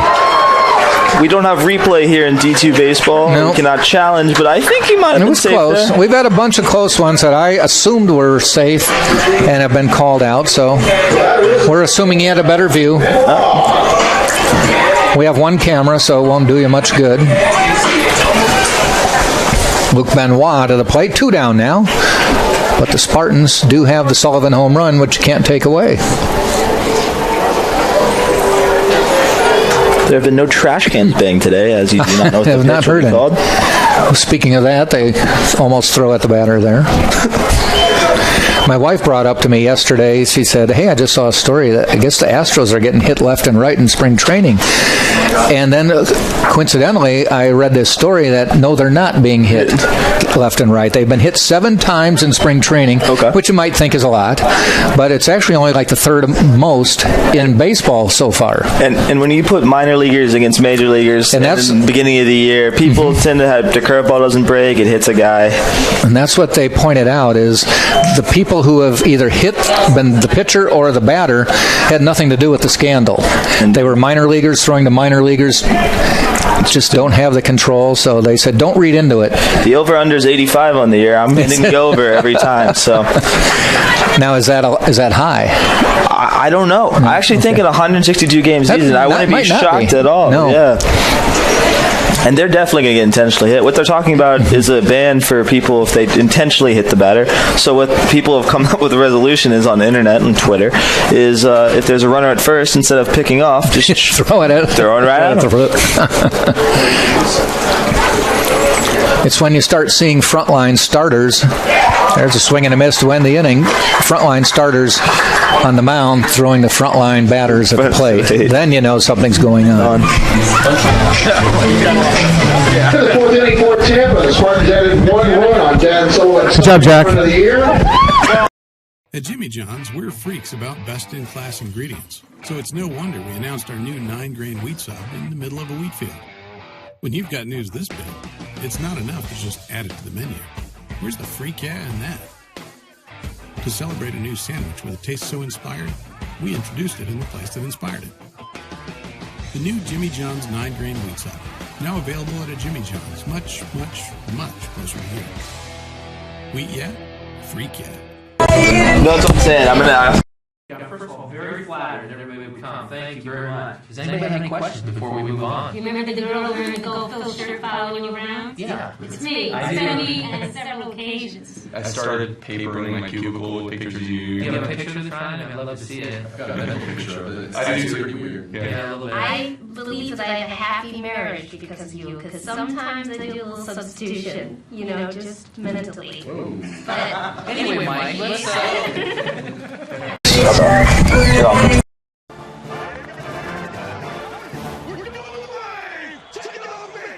For 42 minutes, he's been trying to bring an entire stadium to its feet. Why does he do it? For glory? Notoriety? We don't know. Frankly, we don't need to know. But much like this hero, Courtyard is all about the game. The batter is the catcher, Blaze Harris. Top of the fifth we go in a 3-1 Tampa lead over Florida Tech. Top of the order, for that matter, Blaze Maris, followed by Brett Parrish, and then Raul Quintero. 1, 2, 3 in the lineup. Braden Nelson firing away, foul ball toward the Spartan dugout. Maris on the day, grounded out, and got on with a fielder's choice. Nelson now through 4, giving up just 2 hits, 1 run. Walked 3, struck out 3 to this point. The one double he gave up ended up being the run that scored, as Bernard hit a nice double into right center. Fouled again into the Spartan dugout. Scatters a couple bravely tried to knock it down. Those are the ones that scare you. A screamer. That's the one if you're on the bench. That's your play of the day right there. Man. I was kind of glad to see when the majors finally put a netting in front of the dugouts. There's one hit out toward Earhart, and it eludes his glove, and that's a base hit. Because there used to be some screamers in the major league dugouts. At least now they've got a little fence. Yeah, and now the netting all around down the baselines. I mean, there were so many videos of people with a young kid in their lap not paying attention. I cannot tell you the amount of times each year a father with a baby in his left hand catches a ball with his right. It happens yearly, and I don't know why. Someone catches one in a popcorn bucket with their beer. If you're in the outfield, the bleachers, that's you're kind of taking your own chances there. You better pay attention. Guess so. Number 2 in the order, Brett Parrish. That one gets away, and Maris will trot down to second base. So I thought he fouled it at first. I don't know if he. It's just ball one. I thought he might have gone for it. So Maris now in a scoring position.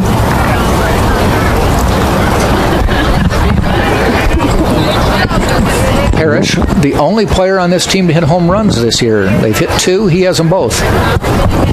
If he hits one here, it's a tie game. Shows bunt, so he's not going to play small ball. Instead, you never know, a bunt home run here and there.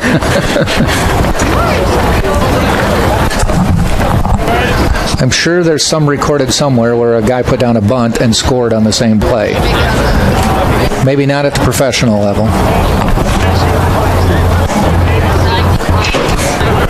Little leagues everywhere, it happens daily. Daily, yeah. 1 ball, 1 strike. Nelson fires. Ground ball fielded by Nelson. They've got they had the runner caught between second and third, but he opted to get the out at first, the easy out. Runner then advancing to third, and that's Maris.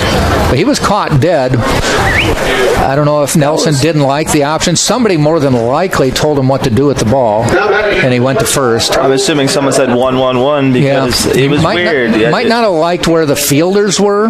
Well, my thing is if he looked them back and then he didn't have time to throw to first, there would have been no one out. And as you always want to get the lead runner, but you always want to get an out. So Quintero at the plate now. The other option that may have come into play is that is not the tying run on third now. Made him wait his odds. 1 strike. The pitch. A little bit low in the dirt.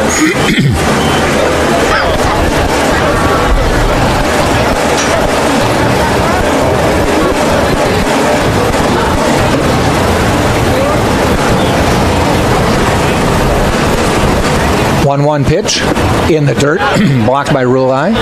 That wind that we thought died down a little while ago has come back in full force. The flag out in right field near the foul line. It died just enough for Dan Sullivan to hit one out there. He provided his own power on that one.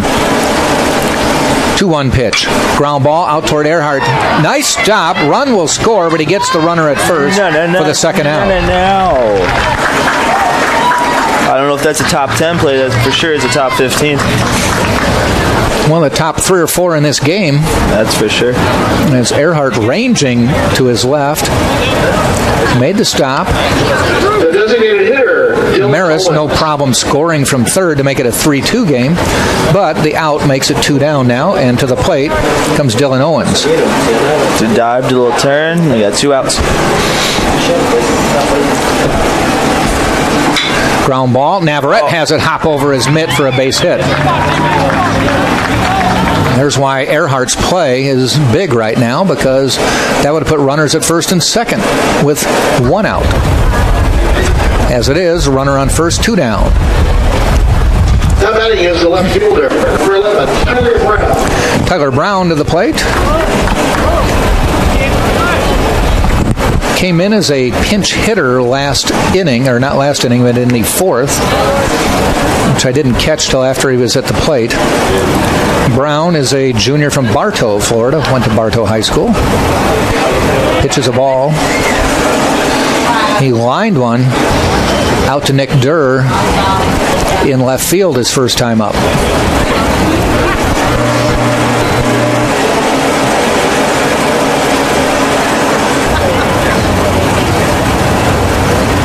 And the pitch. A little bit inside. I can't talk more about the weather today as much as we have, but geez, the weather is still bright and sunny. There's a few clouds in the sky. About 200 plus in the stands. 2-0 pitch. Pop foul. Now, those of us who live down here are like, this is a great day. If you came down here on vacation, you might be saying, hey, 64 at the beach, that's cold. But, most tourists will go to the beach anyway if it's sunny. Indeed. Because you're only here for a week. If you do go to the beach, go to St. Petersburg, Clearwater. Great beaches there. I volunteered for them for a minute. 3-1 now. Spartans do have a pitcher doing some short tossing in the bullpen. See if I get the number. Maybe number 4. Let's verify if that's even a pitcher. It's Paul Michael, yes. Michael Paul, I should say. Michael Paul, that would make sense. But there's a walk, putting runners at first and second with 2 out. Fun fact about Paul, he's the best double first name player in Sunshine State Conference. I looked around and I'm like, is that first last or last first? Usually in a situation like that, when I know there's somebody warming up and the starter's been struggling a little, on a walk like that, I immediately glance to the dugout because I assume Joe or Sam may make an appearance. Joe did look out and making sure somebody is up in the bullpen. Bernard to the plate. He doubled and scored the last time up. Takes a strike here. 2 outs. Runners at first and second. Spartans wearing the all red for Saturday. It's one of my favorite jerseys they have. Yesterday, Friday night's all white. And the pitch. Fouled off. So Bernard behind 0-2. The bullpen, Paul, pitched last week against Florida Southern. Had a fairly decent outing, I would say. He's got a lot of innings out of the bullpen. Almost, I think, 19. Which is right up there with some of the starters. Meaning Joe Urso not afraid to go to him and use him for a while out of the bullpen. Kicks off. No one is there. Those are the worst when you pick off and you can't throw to no one. And you've got him dead. We had to play in Little League where we throw it to the center fielder. Fields were shorter, and they would throw it to third. It's the most Bush League play you could ever play, but it worked.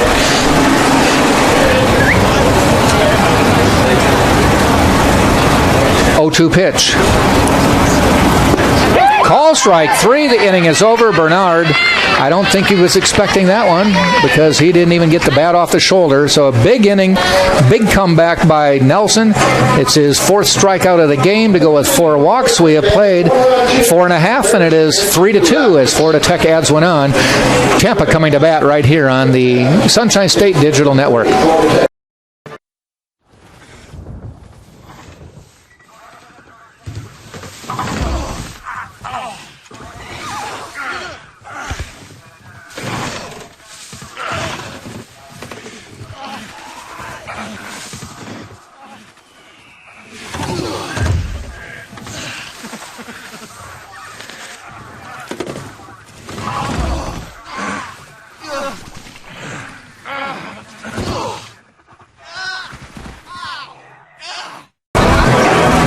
Nowadays, more and more people are on the go.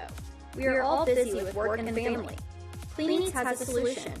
At every cleanings location, we have grab-and-go coolers that are packed full of freshly made breakfast, lunch, and dinner meals. Whether you are a soccer mom, business person, athlete, or just someone that does not have time to prepare your own meals, Cleanings has you covered. Our grab-and-go cooler will always have a wide selection of meals to satisfy you. Each to-go meal is priced under $7 to make our food very affordable. Be sure to stop and try a to-go meal. Cleanings, it's a lifestyle. Boris Villa finishing up his warm-ups here in the bottom of the 5th. Tampa 3, Florida Tech 2. Tampa with 2 in the 1st. Added 1 more in the 4th. Florida Tech with 1 in the 4th, 1 in the 5th. Florida Southern seems to have a sidearmer up in the bullpen. I cannot get a number off the top of my head as I'm looking through a camera. Bullpen by committee, it looks like right now. There's about 8 guys all standing around. 8 guys, 2 mounds, 1 catcher. I don't know if you guys can do math, but it doesn't make much sense to me. But we have a sidearmer. I think it's 40-something. I could be wrong about that. Mikey Navarrete to lead off for the Spartans. 0 for 1 today. Struck out looking back in the 2nd inning. Tampa, 3 runs, 4 hits, 2 errors. 2-4-0 for Florida Tech. First pitch, call strike.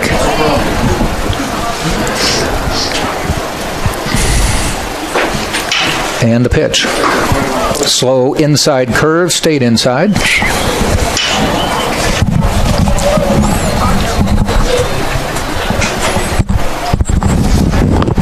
Villa fires.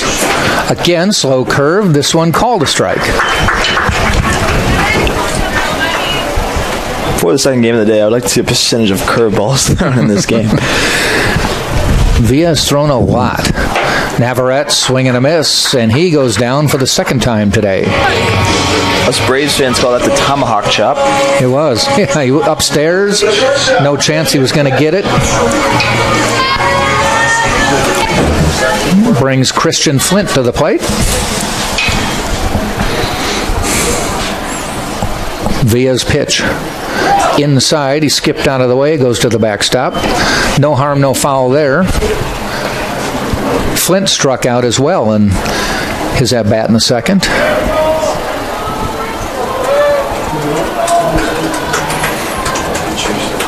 Grounds went out to shortstop. Fielded by Quintero. In time, 2 down. Jack, you make it over to a Yankee spring training game yet? I have not. To be honest with you, I don't go to spring training games. I go to the minor league games once everybody goes home. Okay. So big Tarpons fan? Because actually we're Threshers. We like to go to Threshers games. Though we're anxious to go. Clearwater Threshers are the Philadelphia Phillies team for people listening.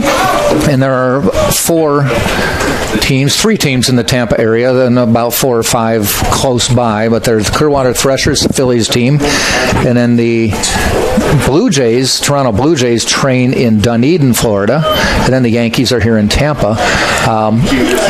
Dunedin, though, we went there, my daughter and I went there 2 seasons ago near the end of the year, and every seat we sat in was cracked or falling apart. I've heard and things we're like, about boy, Dunedin. this is just a dump. Well, shortly after the spring training ended last year, they shut down the park, and it was the minor league team did not play there. They renovated the whole place, added 3,000 more seats, new seats everywhere, some new concessions.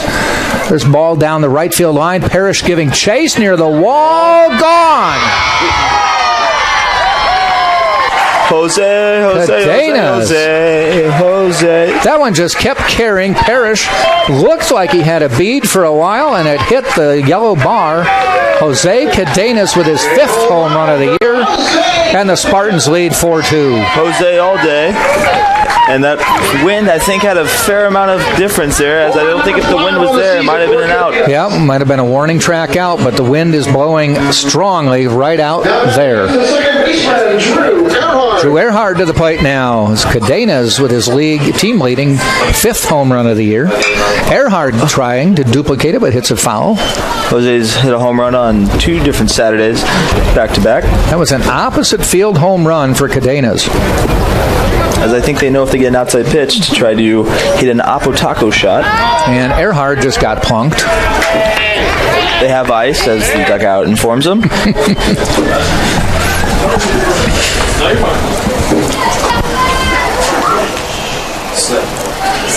So Nick Durr will come to the plate. A 2-out home run by Jose Cadenas. Drew Earhart now gets hit in the back, and Nick Durr to the plate.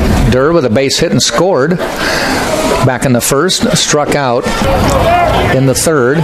Now batting in the 5th. Slow curve, a little bit high. I feel like all he does is start off with first pitch curveballs. Oh, yeah. I would bet more than half his pitches have been curves.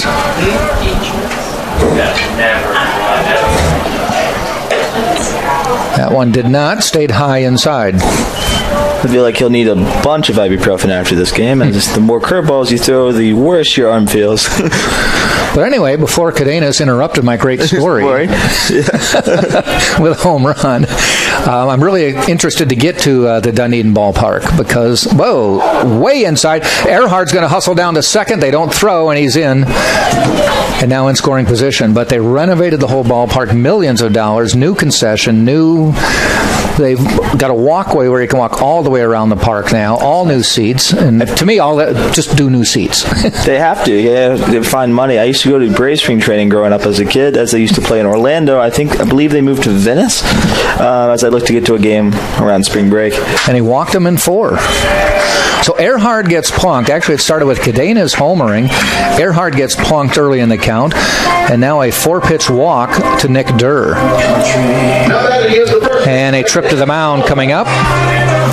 So we'll stop play for Dan Sullivan to wait. There might be a Krispy Kreme call to the bullpen here in a minute. See what they do here. There has been activity. Cannot get a number. Whoever's waiting is now waiting. He's not throwing. He's just, do you want me or not? The way they're talking, since he's not throwing in the bullpen, they're not stalling for time, so I don't think he's going to make the change right now. Though if Sullivan does some damage, then you might see the change. Now I have to ask you, Jack, is he hitting with a wood bat, or is that just a new metal bat I've not seen? Just new looking. Okay. It looks from here, it looks like one of those old wood bats. Spartans used to play a team from Connecticut. Would come down here every year, 2 or 3 game series, and they played in a wood bat league up north, and so the Spartans would accommodate them and play a wood bat series with them. And the only other time the Spartans would play wood bats was for the 4 years they played the Phillies. That's one of the reasons I came here. I found out they beat the Phillies one year. First year they ever played them. That's the first time I heard them, and next thing you know, I ended up here. Crazy how things work, but Grand slam home run in the 8th gave the Spartans the win. What then was a pretty good portending of how Ryan Sandberg's season was going to go with the Phillies. They lost 100 games, and he was out of a job. Crazy how that works. Though I will admit, anybody who started that game in the 4 years the Spartans played them, not many were going to make the roster. It's still a good argument I have with my friends. But they're paid to play ball, and the Spartans aren't. It's a good argument to have with my D1 buddies about if our Spartans team could beat a D1 team. I think the Spartans could beat a number of D1 teams. I feel like that's a good assumption. If my boy's Mac listening, I still believe University of Tampa could beat Georgia Southern. But that's a personal argument for another time. You know, you put somebody like Brandon Knar on the mound against a team like that and the Spartan Bats. You never know what can happen. Sullivan takes a strike, 1-1.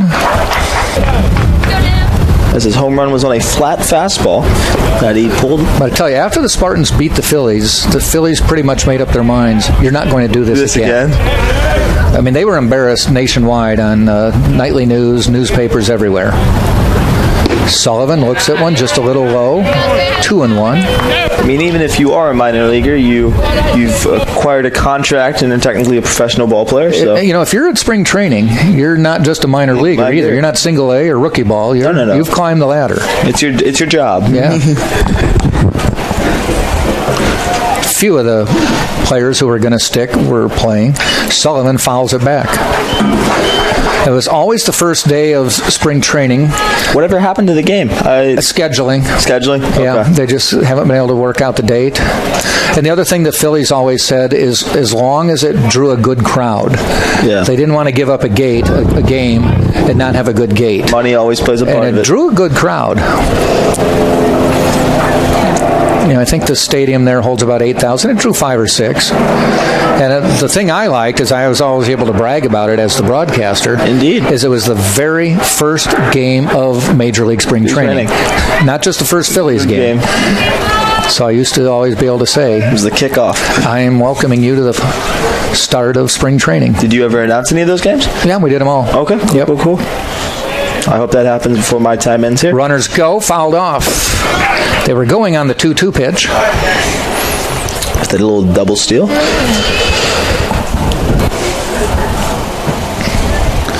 Yeah, some good people over there at the Threshers. Rob Stretch, their PR person, nice guy. My daughter and I will go to games, and Rob will come meet us and take us around. Now, I have to ask you, Jack, what is a thresher? I can't tell you off the top of my head. It's a fish. It's a fish. Cool. They used to be the Clearwater Phillies, and a couple years ago became the Threshers. It's a fish in the Gulf of Mexico. The thresher, not thrashers, right? Fresh. Okay, got you. As I'm from Atlanta, I'm a huge Atlanta Thrashers fan, as they are no more.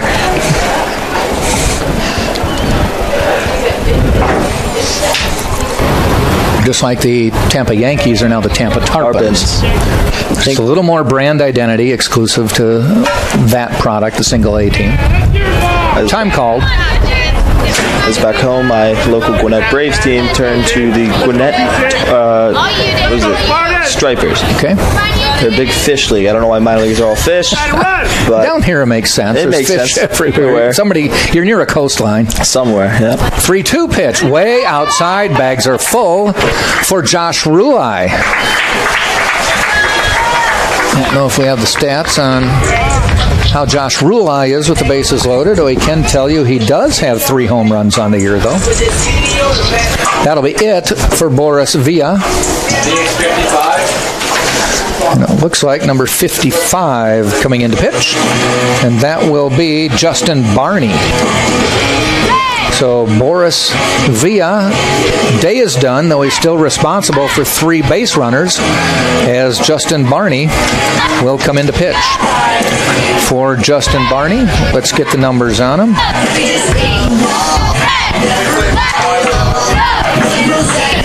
As it's the Krispy Kreme call to the bullpen. Justin Barney coming in. This will be his 6th appearance of the season. Does not have a record right now. No saves. 8 2/3 innings pitched. Given up 11 hits. 8 runs, 4 earned. He's walked 6, struck out 6, given up a couple doubles and a triple. Thrown 3 wild pitches on the year. And has a 4.15 ERA. Justin Barney, a senior from Lake Worth, Florida. I've not seen the number 55 used in a long time. No. What did I just read? I think it's Major League Baseball is going to allow 0 to be used. Used as a number. I believe there was a Philadelphia Phillies pitcher. I want to say he was a mid reliever. I couldn't tell you the name off the top of my head, but he was. I saw it last year. He's one of the first players in team history to ever use the number 0. I thought they said baseball wasn't allowing it. I'm pretty sure I read baseball. I'm thinking every other sport. Is the NFL? Maybe it's the NFL. If the NFL allows it, it'll be interesting. XFL, I think it is. The Tampa Vipers play Sunday. They use they can use the number 0. I'm pretty sure that you can even use the numbers 00 if you really want to. That could be tough. Got 0 and 00 out there. Definitely have to be specific. You have 007. Then you could be 0.0. Yeah. Or 0.1. We'll get into percentages then.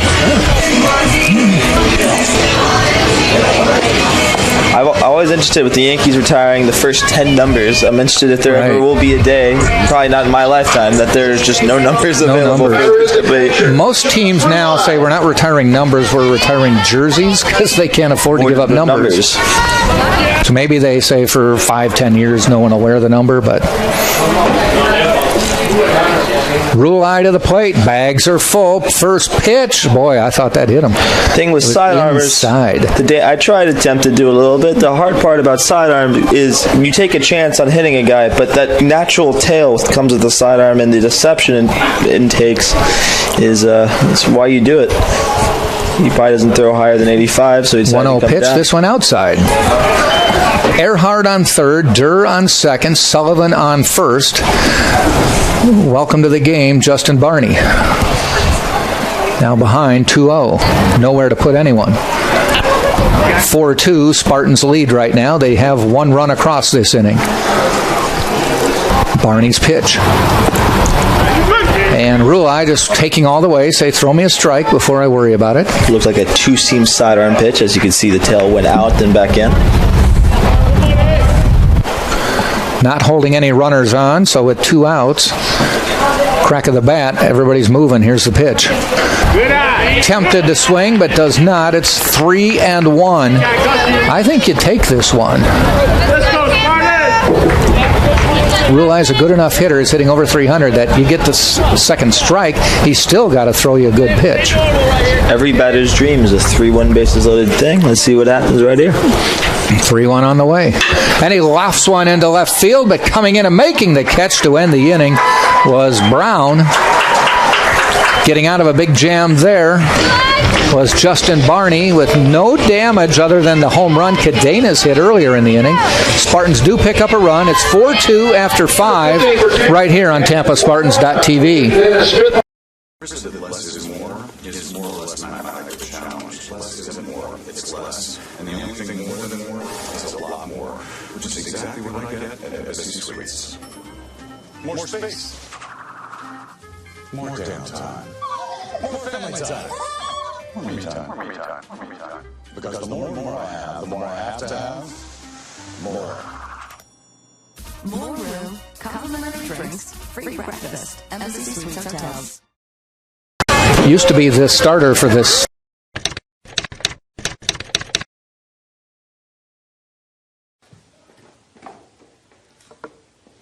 No.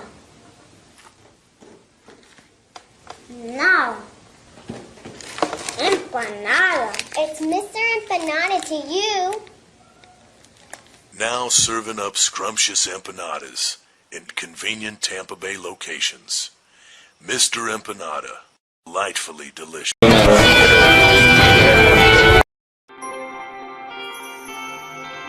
It's not about any one thing. It's about how everything comes together, how it all connects. People, ideas, resources, community, everything. Quality of life services. That's what we do.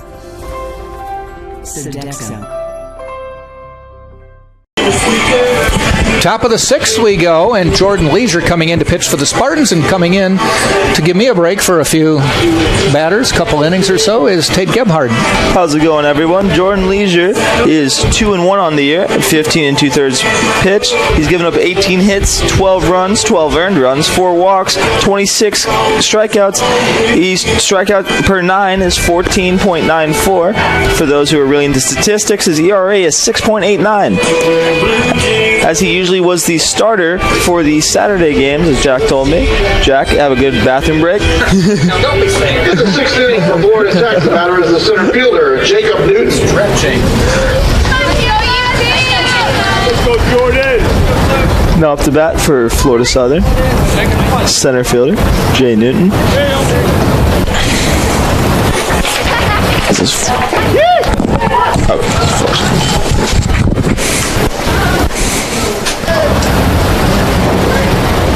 as is an 0-1 count.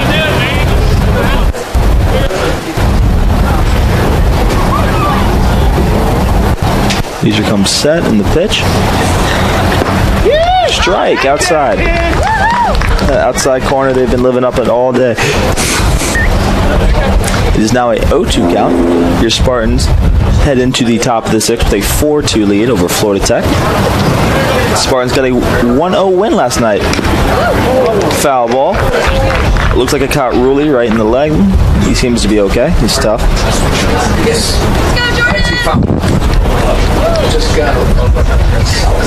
As we try it again.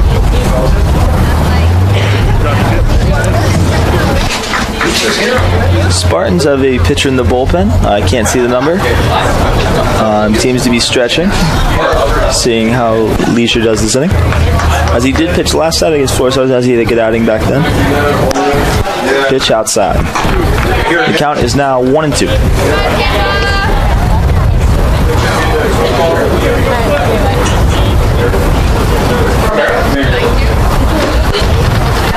Pitch, and we try it again as the count is still 1-2.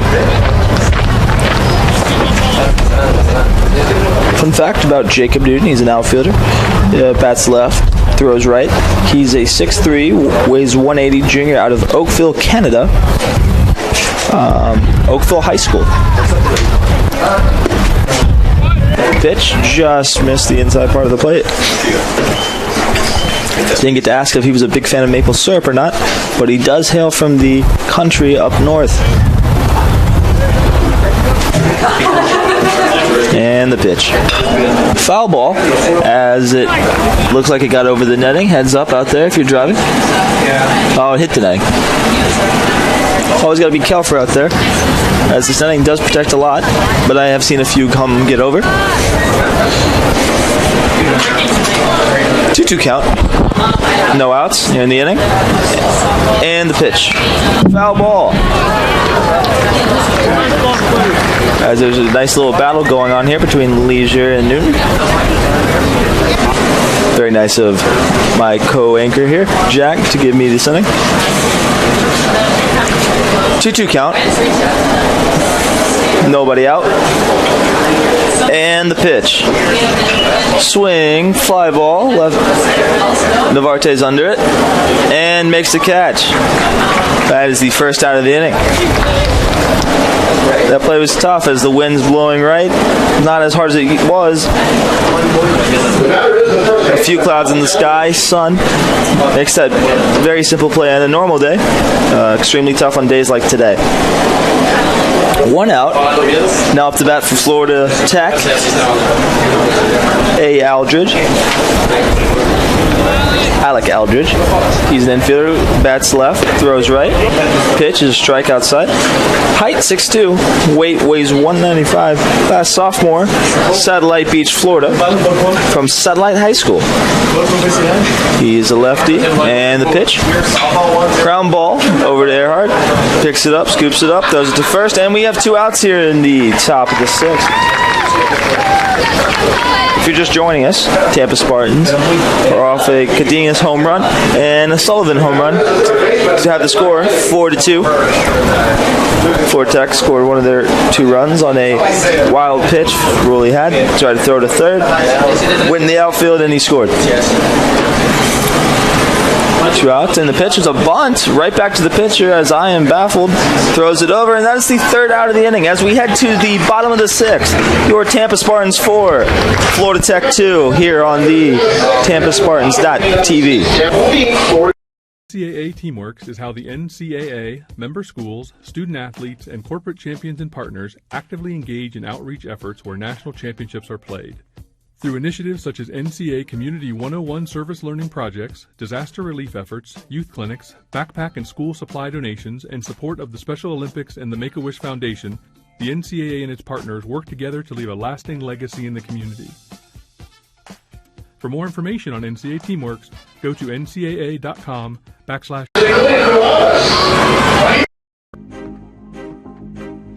Before the house, before the office, the late nights and new bosses.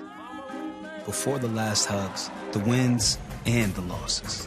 Before building the team, before building yourself. The rise and grinds, all day, every days. Before the letter, before the dream, there was a kid who loved to play. If you have the talent and dedication to succeed in school and in sports, we'll provide the opportunity.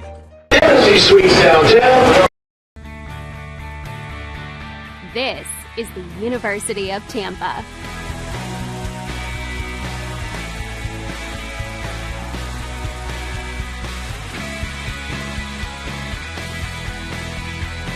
Explore your dreams. Discover your talents. Get ready to invent, innovate, and be a leader. This is the University of Tampa. Hello, Spartans fans. My name is Tate Gephardt. We're here in the bottom of the sixth with your Spartans leading 4-2. Pitching for Florida Tech, Jay Barney, number 55. I'll give you your name right here. Justin Barney, pitcher, throws right, bats right, 6 foot, 180 singer out of Lake Worth, Florida. His previous school was American Heritage. No idea where that is. That's where he came from. Now up to bat for your University of Tampa Spartans. Number 25, Luke McDonald. No relation to the franchise McDonald's. McDonald is 0 for 2 on the day as he looks to turn it around right here at this at bat. No balls, no strikes, no outs here in the bottom of the sixth. As far as game one of a doubleheader, if you didn't catch the first one, there will be a game at 4. There's a swing and a miss on what looked like a 2-seam sidearm fastball. For those watching at home and don't understand why pitchers throw sidearm, he might not be able to throw very hard overhand, so what they did was they taught him the sidearm. It's deception, that little tail. They got him to ground to third, play to first, and that is the first out of the inning. He's the most superstitious guy in the world. 1 out. Next up to bat, one of my lab partners, one of my best friends, number 9, Luke Benoit. Luke Benoit is 0 for 2 on the day as he looks to change things up today.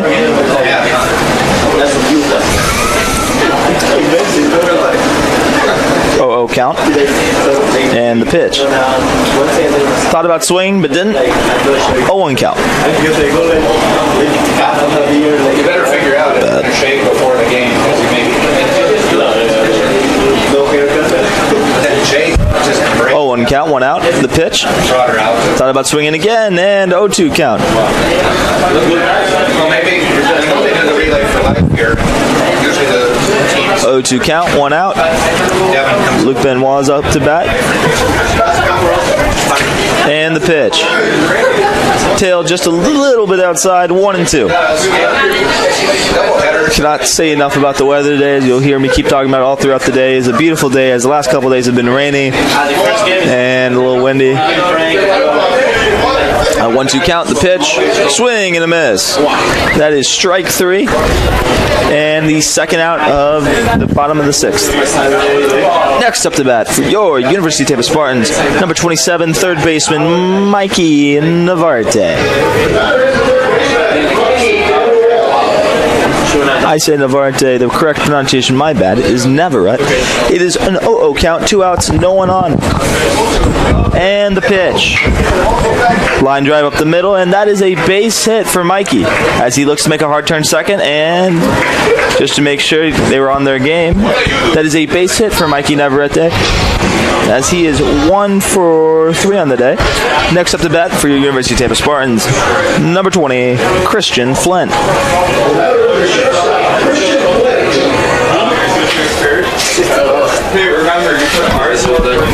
Runner on first. There's 2 outs here in the bottom of the sixth. As the score here is Tampa Spartans 4, Florida Tech 2. And the pitch. Line drive, right center gap. Seems to be tracking it. And that is the end of the inning. As we head to the top of the 7th, your University of Tampa Spartans 4. Bad guys, Florida Tech 2.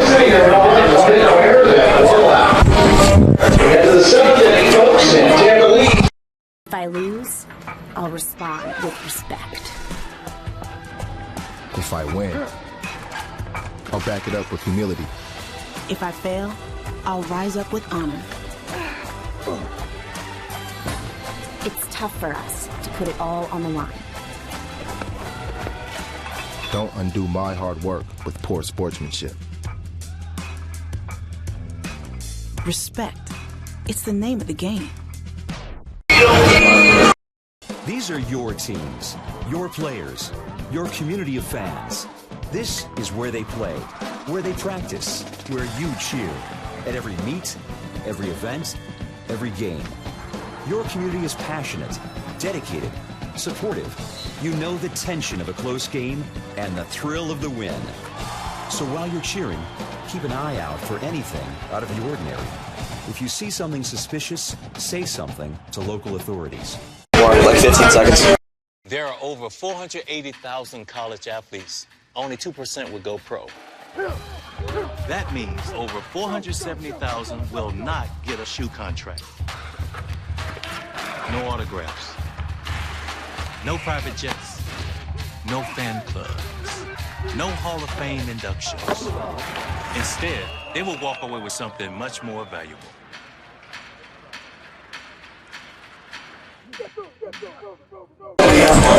Hello, Spartans fan. As we are here at the top of the 7th, the University of Tampa leads 4-2. Now batting for Florida Tech, number 9, Blaze Maris, catcher, bats right, throws right, 5'11", 190, senior out of Gainesville, Florida. Previous school, South Florida State. On the mound for University of Tampa Spartans, Jordan Leisure, number 8. As the first pitch of the inning is just a bit outside. 1-0 count, no outs.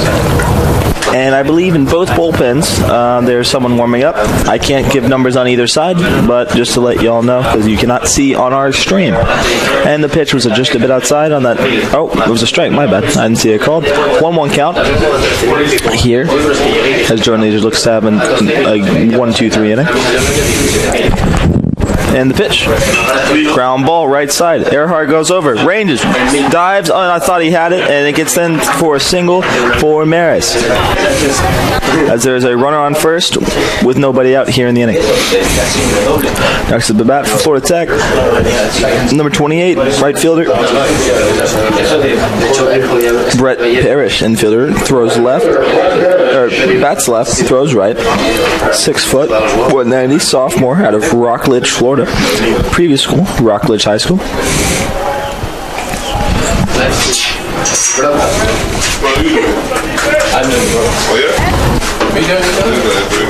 Leisure comes set. And the pitch. Just a bit outside. So 1-0 count. Nobody out.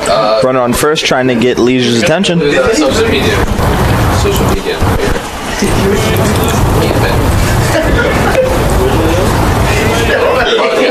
Leisure comes set.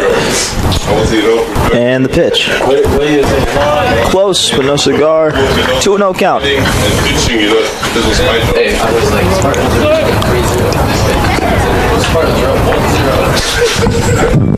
didn't know. And then he's asking me about the weather, and I'm like, yeah. Beautiful day here at UT Baseball Field. Leisure comes set. He looks down, and the pitch. Thought about swinging, didn't swing, and that is a strike. 2-1 count, nobody out. And he goes, yeah, you're right. And they was just laughing at us. It's funny, it's just actually. He had me do it last night, bro. And the other team was up to bat, and I didn't have the roster. And the pitch. So he's like, strike, outside corner. I was like, painting those corners. I didn't say anything. I stood there for like 2 minutes. Like it's his job. His name, yeah. Count is 2-2. I don't have the stats with me, but Leisure had a nice day against Florida Southern last weekend. And the pitch. Swing and a miss, strike 3. And that is the first out here in the top of the 7th. Next up the bat for Florida Southern.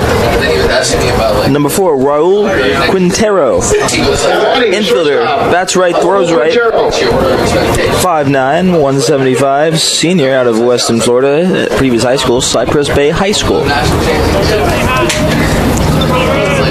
Raul is 0 for 2 on the day, as he looks to turn it around right here. These are pitches. Curveball, strike 1. Both pitchers today have been throwing a high percentage of curveballs.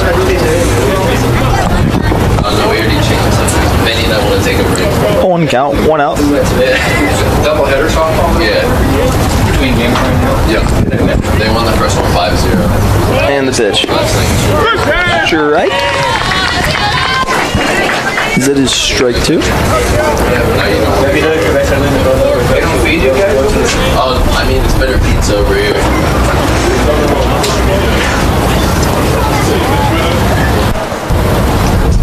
0-2 count, 1 out.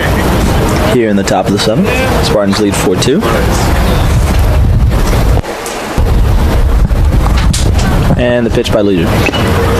Swing, miss, he catches it, and that is the second out of the inning.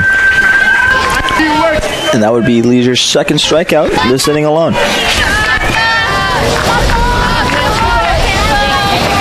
Batter is the designated hitter, Dylan Owens. Now batting for Florida Tech, designated hitter, number 17, Dylan Owens. He's a redshirt junior out of Coca-Cola, Florida. Jesus. Previous school, Eastern Florida State. Leisure comes set. The pitch. Strike outside corner. 0-1 count. Leader's pitched a good game so far. He pitched 1 2/3 with 1 hit, 2 strikeouts. He's pitched 23 pitches and 6 batters faced. And here's the pitch. Ruley tries to frame it. Doesn't get the call. And the count is 2. What is it? On the board it says 1-1. Over here it says 0-1.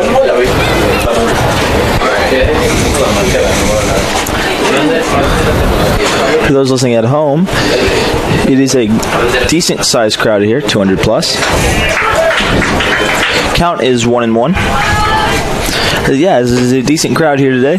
There's a fair amount of Florida Tech fans that came in attendance for today's game. A fair amount of UT students. And some kids from the local Little Leagues nearby. Leisure comes set. 1-2 count, 2 outs, and the pitch. Almost hits him, and 2-2 count.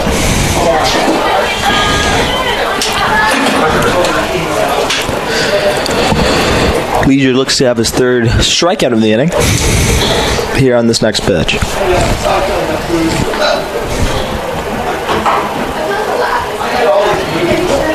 Leisure comes set. The pitch. Fly ball down the right field line. The bullpen scatters, and we try it again. 2-2 count, 2 outs here in the top of the 7th.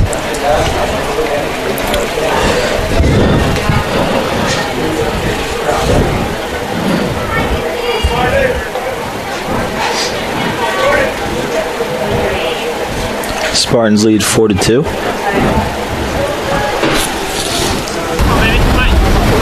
Georgia comes set, the pitch, swing and a miss.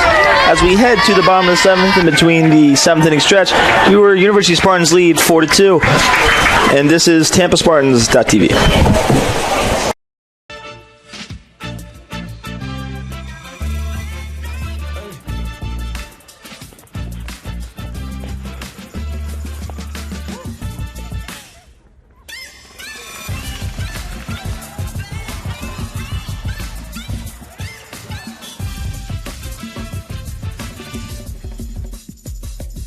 If you have the talent and dedication to succeed in school and in sports, we'll provide the opportunity. At Jimmy John's, we're freaks about best-in-class ingredients, so it's no wonder we announced our new 9-grain wheat sub in the middle of a wheat field. When you've got news this big, it's not enough to just add it to the menu. Where's the freak yeah in that? To celebrate a new sandwich with a taste so inspired, we introduced it in the place that inspired it. The new Jimmy John's 9-grain wheat sub, now available at a Jimmy John's, much, much, much closer to you. Wheat yeah, freak yeah.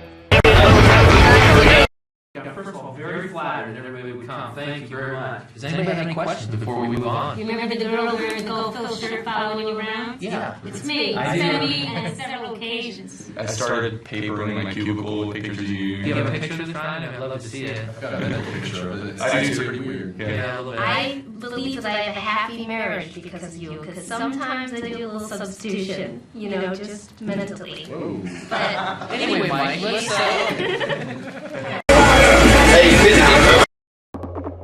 We're more than just $7.99 large two-topping pizza delivered. Hey, is this it? We're an end zone dance to your doorstep. Knowing how pizza is the best.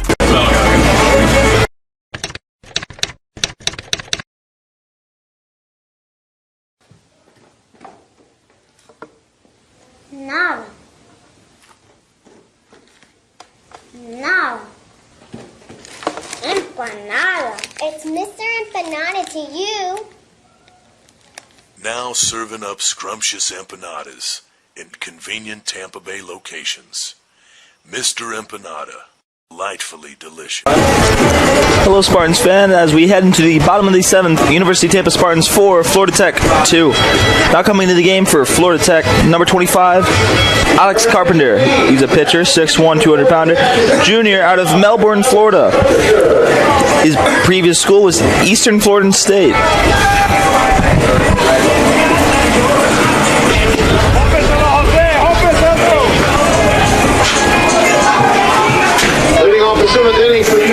Now up to bat for University of Tampa Spartans, number 6, Jose Cadenas.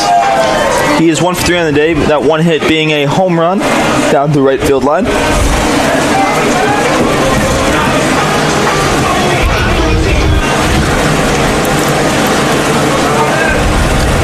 It is a 0-0 count with nobody on. And the first pitch, ball low in the dirt. So 1-0 count. Jose has homered in back-to-back Saturdays, as he homered last Saturday against Florida Southern in a top 5 matchup. Spartans took the series. And the pitch, squares the bunt, takes it back, and it was a curveball for a strike. Count is 1-1, I believe, as he was trying to surprise him with a sneak bunt right there. And the pitch, curveball, low in the dirt. Count is 2-1.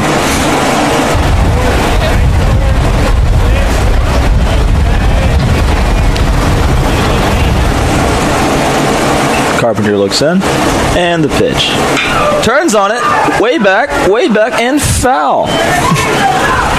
That would be 6 points in cricket, folks, for those who don't know the rules that well. Good thing is this is baseball. As we try it again here on a 2-2 count. Do they put way tall fences around cricket? No. So pitches? What I learned when I took my little trip to Jamaica was if you hit it even backwards, if it goes over it, it's 6 points.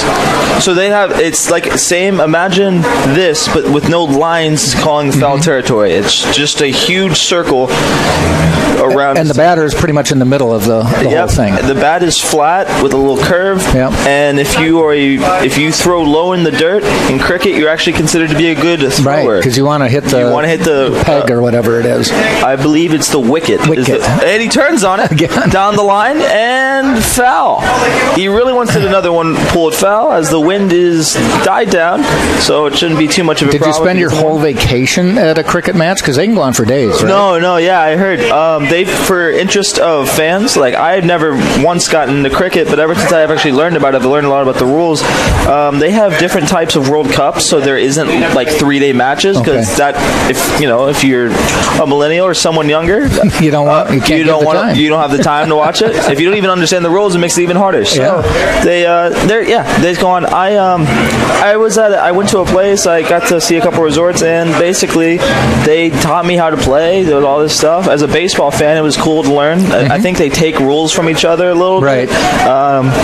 For those who aren't familiar, but no, it's a good sport.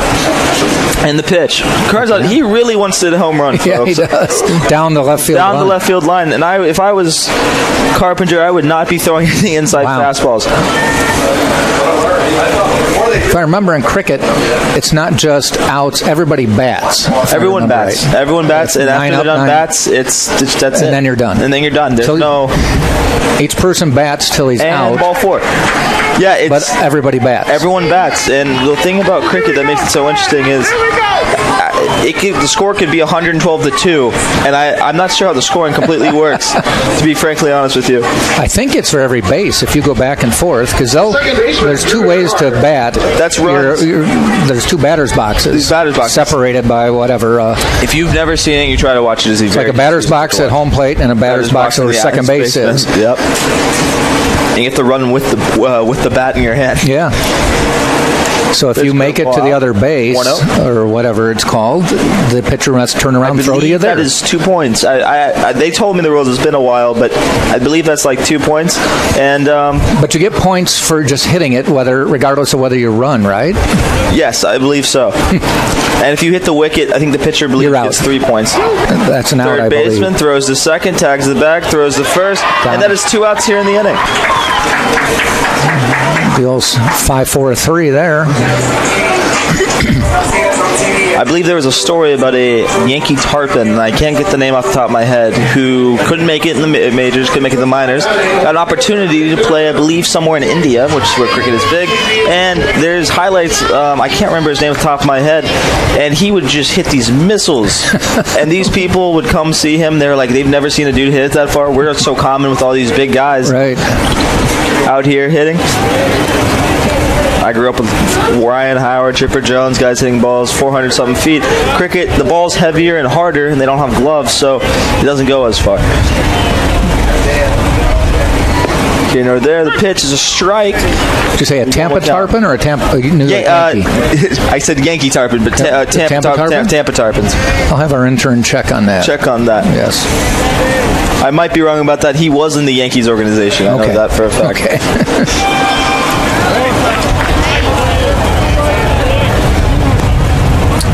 As is a 2-1 count, 2 outs here in the bottom of the 7th. Your Tampa Spartans lead 4-2 with a 2-1 count. Carpenter comes set. And the pitch. Curveball. Got him. And it is a 2-2 count. As he swung and a miss. 2-2 count. 2 outs. As Nick Durr is up to bat, he looks to keep this inning going for the Spartans. That would have been a good pitch in cricket as it bounced to the catcher. Here we go. Michael Anthony Figa. Figa is a retired catcher in Major League Baseball, played for the New York Yankees, Baltimore Orioles, who then went on and played cricket. Not to be confused with the song from Queen where they go Figalo. It is Mike Figa, who I am referring to. I'm going to check this. Went to the... Oh, no, that maybe not be him. I thought I said cricket here after baseball. And the pitch. Ball outside. And they walk Nick Durr. Next up to bat for University of Tampa Spartans with a home run on the day. Number 26, Dan the Man Sully Sullivan. May not be it. Though at one point, 4 years ago, the Yankees scouted cricketer Kieran Powell, but decided not to do anything. There was a movie made, and I can't tell you off the top of my head, where a pitcher, or a bowler, which they call in cricket, came over and had a tryout. I can't remember what that was called, though. I never saw it, just saw the trailer. And the pitch. Curveball that didn't break, 1-0 count. Hi, Kim. Hi, Bruce. As we can see, it seems like our mic seems to be working. We'll have a we have a microphone right behind home plate, and we'll occasionally get a conversation. Then Zilvin ducks out of the way. Well, last year we had a little boy, or last night we had a little boy, the son of Spartan coach Jose Jimenez, who had a little truck that he put up on the wall behind home plate and just kept running back and forth, and you just hear Was it worse than nails on chalkboard? It was very much the same thing, so I'd have to turn it down every time I saw him coming. I think there was 1 year where I had chalkboard, but honestly, ever since then, I just whiteboards now. Just whiteboards now. Yep. Smart boards. All technology, my generation. It is a 2-0 count, 2 outs, runner on first. Out the bat, Dan Sullivan. Carpenter pitches. Turns on, hits it high. Wow, that is a major league pop-up. I would not be shocked if that drops. Oh, he fumbles and he catches it. Second baseman caught it. I thought the third baseman might come over and catch it. The second baseman looked like he was tripping. It was crazy out here. But that is the end of the inning. Here, University of Tampa Spartans lead 4-2 over Florida Tech. And this is TampaSpartans.tv. Less is more. It is more or less mathematical challenge. Less isn't more, it's less. And the only thing more than more is a lot more, which is exactly what I get at SC Suites. More space. More downtime. More family time. More me time. Because the more and more I have, the more I have to have more. More room, complimentary drinks, free breakfast, Embassy Suites Hotels. That's one thing about baseball. It's not about any one thing. It's about how everything comes together, how it all connects. People, ideas, resources, community, everything. Quality of life services. That's what we do. Sodexo. Do you have Tampa pitching there? NCAA Teamworks is how the NCAA, member schools, student athletes, and corporate champions and partners actively engage in outreach efforts where national championships are played. Through initiatives such as NCAA Community 101. Hello, University of Tampa Spartans fans. My name is Tate Gephardt. I'm throwing it back to my co-anchor here, Jack Ike, not to be confused with Mike and Ike. No, they're good though. As we go here into the top of the 8th, Spartans leading 4-2. Jacinto Arredondo coming in to pitch. Tate, you held the lead, so you're in line for the save. That's good so far. Let's hope Jacinto can keep it going here. Arredondo coming in. This is his 8th appearance of the year, all in relief. He has a 2-1 record, 3 saves, 21 2/3 innings pitched, 17 hits, allowed only 4 runs. They're all earned. Walked 4, struck out 28, and has a 1.66 ERA. Spectacular ERA. MVP of the Division II World Series last year, which the Tampa Spartans won. Has a unique delivery that he can kind of monkey with depending on the pitch and the batter. He kind of has a little hesitation. And yesterday he was even more exaggerated in his delivery and almost coming to a complete stop. But it's kind of like a little hop. It's been cleared by the NCAA. It's a legal pitch. It's all about timing. All about timing. But early in the season, Queens College from Charlotte, North Carolina was here, coached by Blackjack McDowell, formerly of the White Sox. And the very first pitch Arredondo threw, he was coaching third, and he just went ballistic because he had never seen a windup like that where there was a little delay, and he wanted a balk called. And then the second pitch, he went even crazier. At the plate is Brown, and really got into it with the umpires and Joe Urso. They had to separate everybody, and it was they had to calm him down. But Arredondo on the mound, Brown at the plate. Spartans up 4-2. That one's laced down the line, but foul. About 5 feet foul. The bullpen people out there scattering to make sure they don't get hit. Brown came in as a pinch hitter. Not sure if there was an injury or something, but trying to find who was in the lineup prior to that.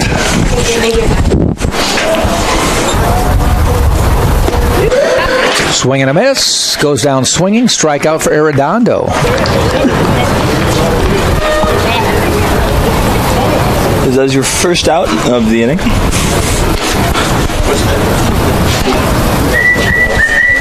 He came in for Catanza, who had just one at bat, playing the outfield. To the plate now is Rodney Bernard. Base hit today. Double, actually. Scored. Walked in the first. Struck out looking his last at-bat. If my memory serves me well, I believe Arredondo, when they were invited to the Rays after they won the national championship, I believe he was one of the guys to throw out one of the first pitches. That would make sense. Yeah. He probably threw it. Fastest first little pitch. Hop. And fastest first pitch I have ever seen. He can bring it. Not afraid to use him. Just look at the fact that Brandon Canar, starting pitcher for the Spartans, is 29 in the third innings. Jacinto Arredondo has 21 and 2/3, more than some of the other starters fouled off. So he's not just your closer for the ninth. They're not afraid to use him. A couple weeks ago, through the 6th, 7th, 8th, and 9th. Long relief that rarely happens nowadays here. Yeah, but he's lights out. Thought about it, pulled it back, was Bernard. Jacob Newton on deck.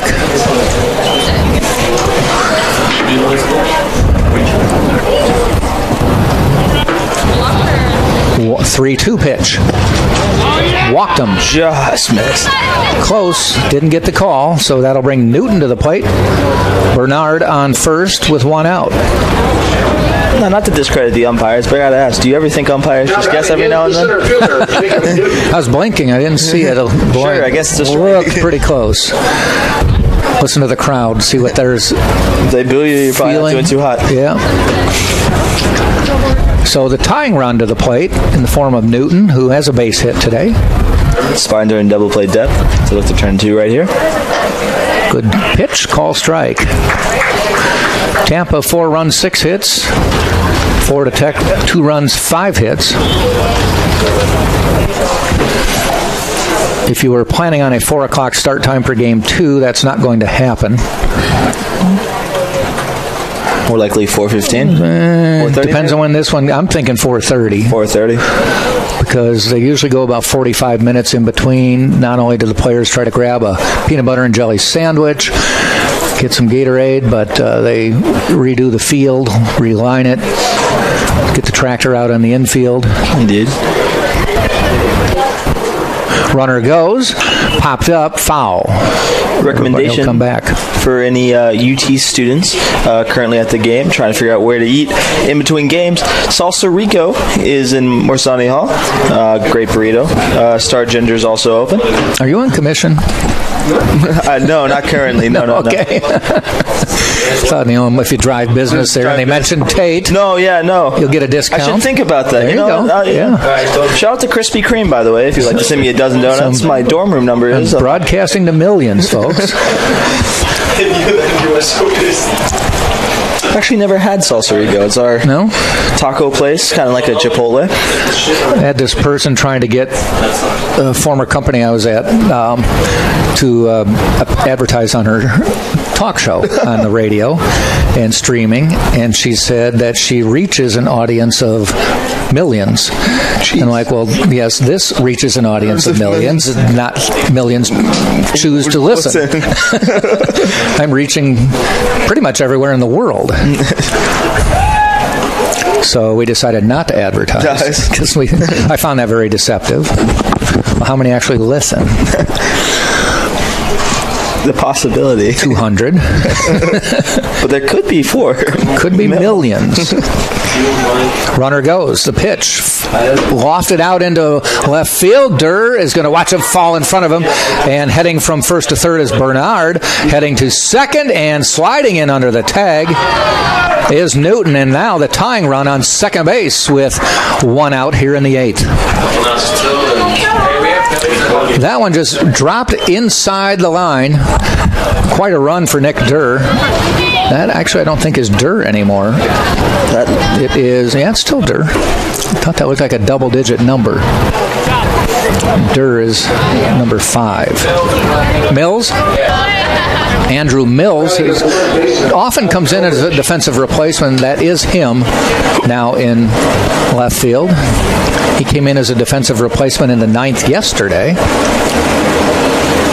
And now to the plate is Alec Eldridge with a base hit, potentially tying this game.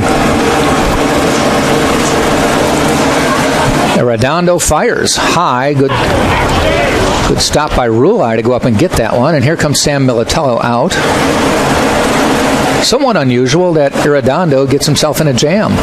The thing about people don't understand is Arredondo is a great pitcher, but when people see 95 miles per hour, 98 miles per hour, if you don't watch baseball as much, you think, wow, that's amazing. But people don't realize the faster it comes in, the faster it comes out. Yeah. So that's where you can get in trouble sometimes if you don't locate properly. Just because you throw 98, if you have a off day, you might give up a few bombs. If it doesn't move, it's just BP. It's just BP, indeed.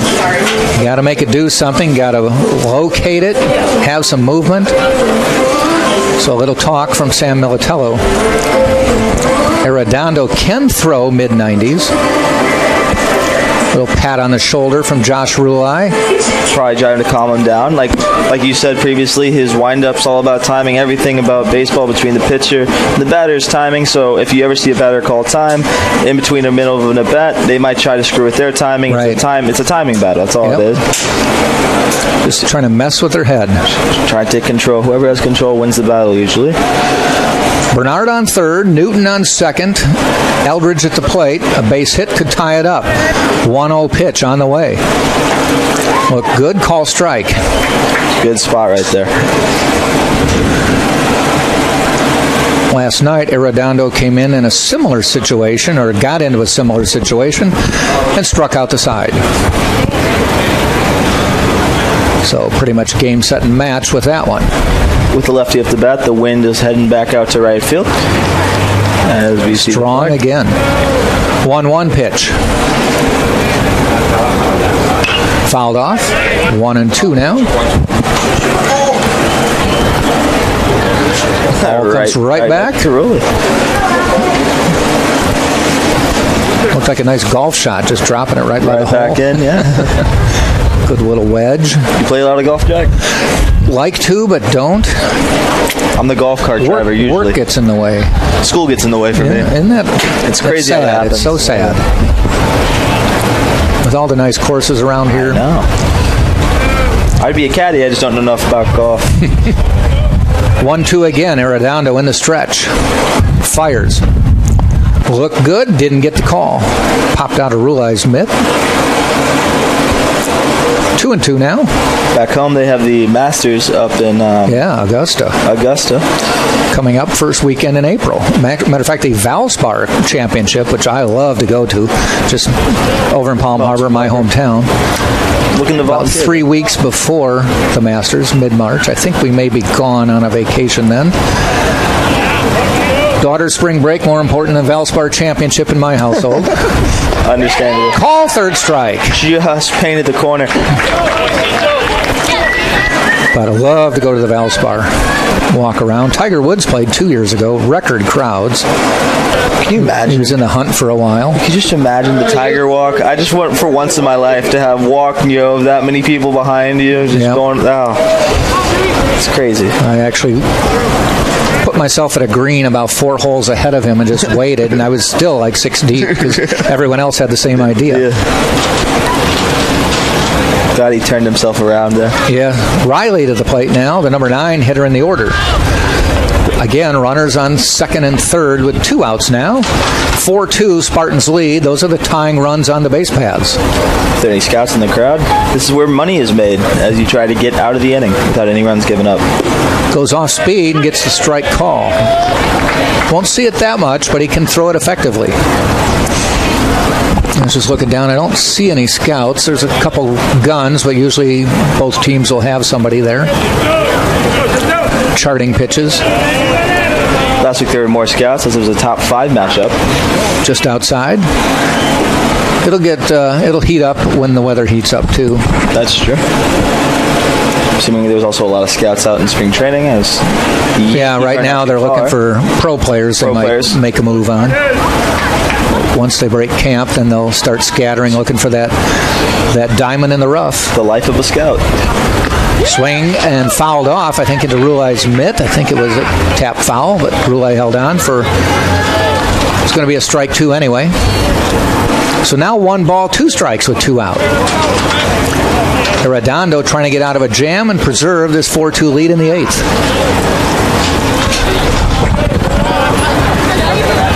Gets the sign in the stretch.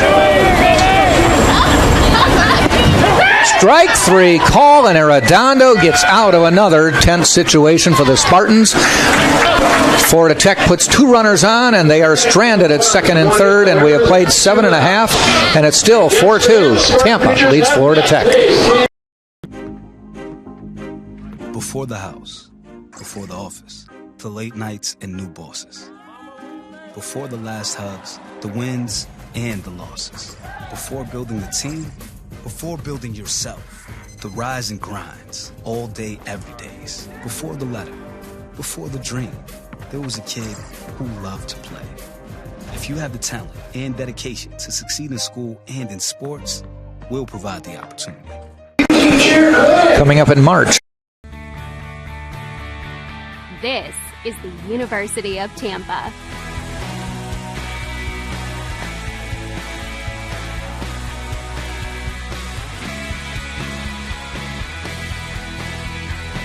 Explore your dreams. Discover your talents. Get ready to invent, innovate, and be a leader. This is the University of Tampa. If I lose, I'll respond with respect. If I win, I'll back it up with humility. If I fail, I'll rise up with honor. It's tough for us to put it all on the line. Don't undo my hard work with poor sportsmanship. Respect. It's the name of the game. He was watching it. Women's basketball. 66-46. Got to be third quarter, fourth quarter, fourth. We're good.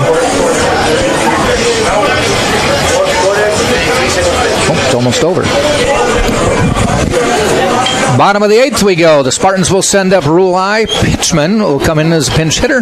And Benoit, Spartans women's basketball team, 33 seconds away from a victory on the road at Lynn. They lead 66-46. Just 33 seconds to go. So I will safely say with 99% of the precincts reporting, I am predicting the Tampa Spartans will win. That will mean they will finish the season with a 19-1 record in Sunshine State Conference play. Just a loss last Wednesday. The only blemish on the record, they will have Sunshine State Conference first-round tournament game here on next Tuesday, and it may be against the same Lynn Fighting Knights. Is that ball's dropped? Nice running catch by Parrish. Fighting Saints, I should say. John Pitchman coming to the plate as a pinch hitter. Came in back in the 6th, I should say, as a pinch hitter.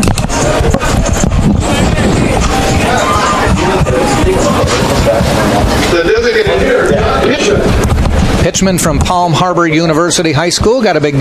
Always have to give a big shout out to John Pitchman and Palm Harbor University High School, because that's the same high school my daughter goes to, and talk whenever my daughter comes to the games with me. He always says how great the school is, and she agrees. Pitchman looks at one outside. Outside.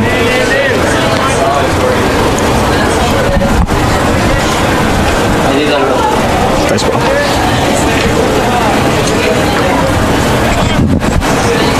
Carpenter in the stretch, 1-0. Pitchman grounds it out towards second base. Bernard in time, 2 down. Just it off the end of the bat right there.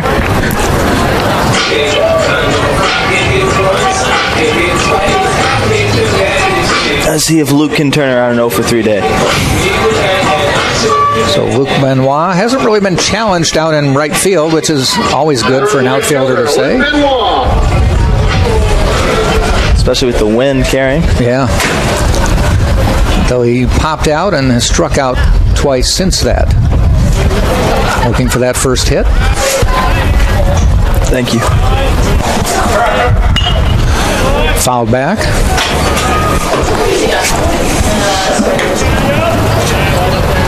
Oh, looks like we got a free pan pizza. All right. For a broke college kid, I will take it any day of the week.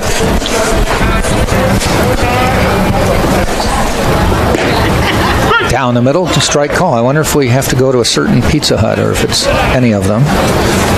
Better find out. It'll probably be small. Just says somewhere. Marketing director, so go to the one near my house. Go to the one by mine. 2 strikes on Benoit. It'll be Maris, Parrish, and Quintero in the 9th for Florida Tech as they are down to their last 3 outs. There's a line base hit out into left field, so Benoit ends the 0-for-3 day with a solid single. As my science partner gets a single on the day. Looks like he might have to end up on that rap career. Brings up Mikey Navarrete. The third baseman, Mikey Navarrete. Had a nice base hit his last time up. But that's as far as he got. Navarrete's 1-for-3 on the day. So 2 outs. Benoit with the lead at first, not big, maybe 2 steps. Navarrete looks at one high.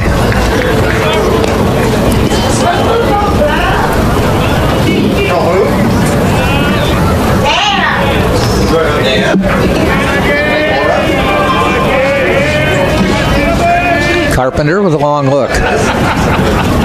There it goes. Down to second base goes Pitchman, and they're not Pitchman, Benoit. Safe as and he's in there with the stolen base. 4-2 lead. You never can get enough runs right now, and that's what Joe Urso's looking to do. Now, I think there's a discussion at home plate. I think they're discussing whether that was a strike call. Joe Urso down to have a talk. Mikey Navarrete looking bewildered. I thought that pitch was high. He had to come up and get it to make the throw. Umpires have a tough job, but sometimes I think when there's a throw down, they ignore what the pitch is and just look down and make. I don't know if they thought he went around. It was really high and inside. And what's either way, they call it. Scoreboard has gone blank, so I can't tell you. That's what they had, and that's what we'll go with. 1-1. Runner in scoring position. 2 outs. The pitch inside.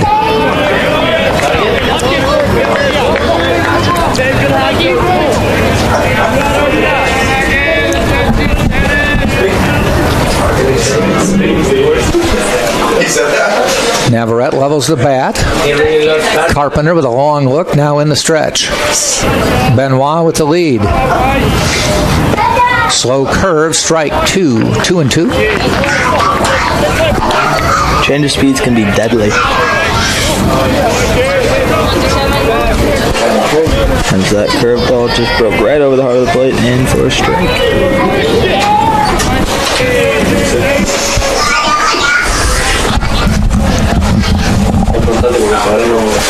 2-2 on the way. Just missed. Carpenter 2 steps toward the dugout, has to come back.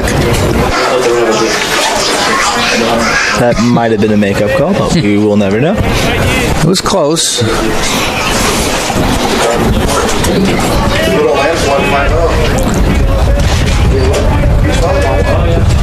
By the way, the Spartans softball team a 5-0 winner over Eckerd.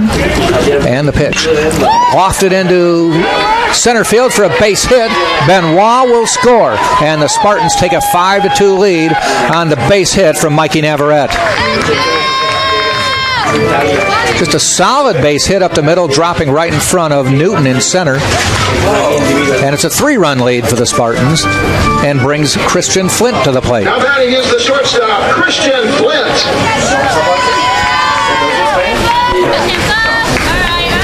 Pumpkin seeds?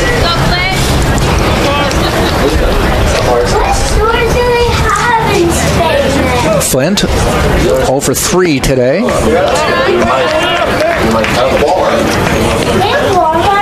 Seeing if he can keep the inning going for the Spartans. They pick up one more run, a little insurance heading into the top of the 9th. Christian's trying to turn around an 0 for 3 day. Here in his 4th at that. High and inside.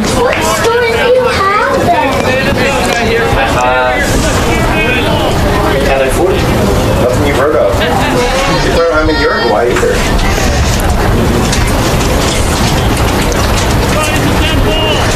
Navarrete had a pretty good lead. This one not as big, but has not tried to steal yet this year. 2-0 pitch. In the dirt, he's going to get second anyway. He might look like he's going to third. Takes a round. Maris able to get the ball before further damage. Wild pitch by Carpenter. Worst country, It's the worst country. Yeah, it's worse than Spain. Worse than Spain. Well, I don't know.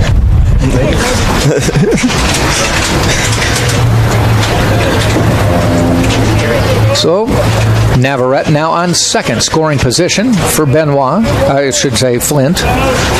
Benoit scored just ahead of him. High and inside, ball 4 pitches, and it brings the dangerous Jose Cadenas to the plate. For those UT students watching in their dorm room or watching wherever you may be, it is the first game of a 2-game doubleheader. So if not, come down, come out, come support your Spartans at, what do we say, 4:30? Well, it's going to be about 45 minutes after this game, which means it's going to be later than 4:30 now. Trip to the mound, settle down Carpenter. On your way to whatever club you may be heading to, come through, watch a few innings of baseball. Not that early in the day, would they? I don't know. I wouldn't know. For my mom listening, I don't go to clubs. I study most weekends. This is true. I know. I've heard. They're like, how did he get to the game? It's normally in the library. I live there, Jack. Yeah, I live there. I know. Actually checked out a dictionary. I need to return that before late. Yeah, did you memorize it? A little bit. Okay. A few words here and there. It's so detailed, though, isn't it? I know, right? Every word they have to tell you about it. That's crazy. You kind of lose the flow. I'm going to be worried when dictionaries are printed when I'm like 55. Text message LOL is going to be on there. Yep. Crazy times. Let's go, Cadenas to the plate.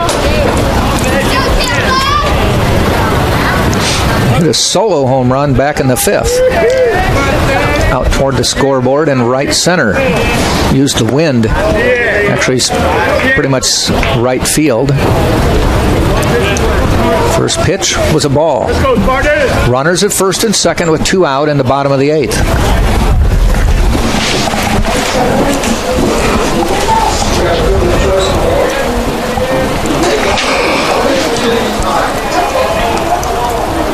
The pitch.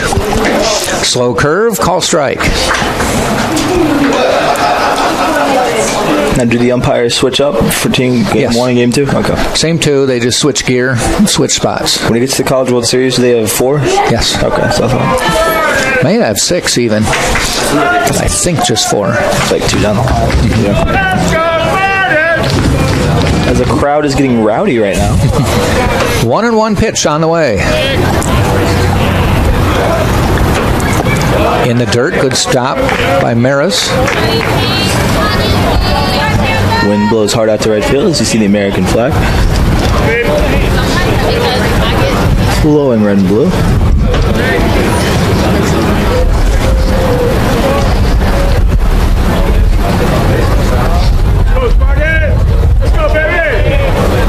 Cadenas calls timeout, steps out. As Jose looks to take control of the timing. Just a little bit too long, Carpenter up on the mound.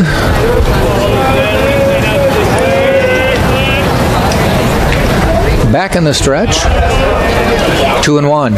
Outside, 3-1.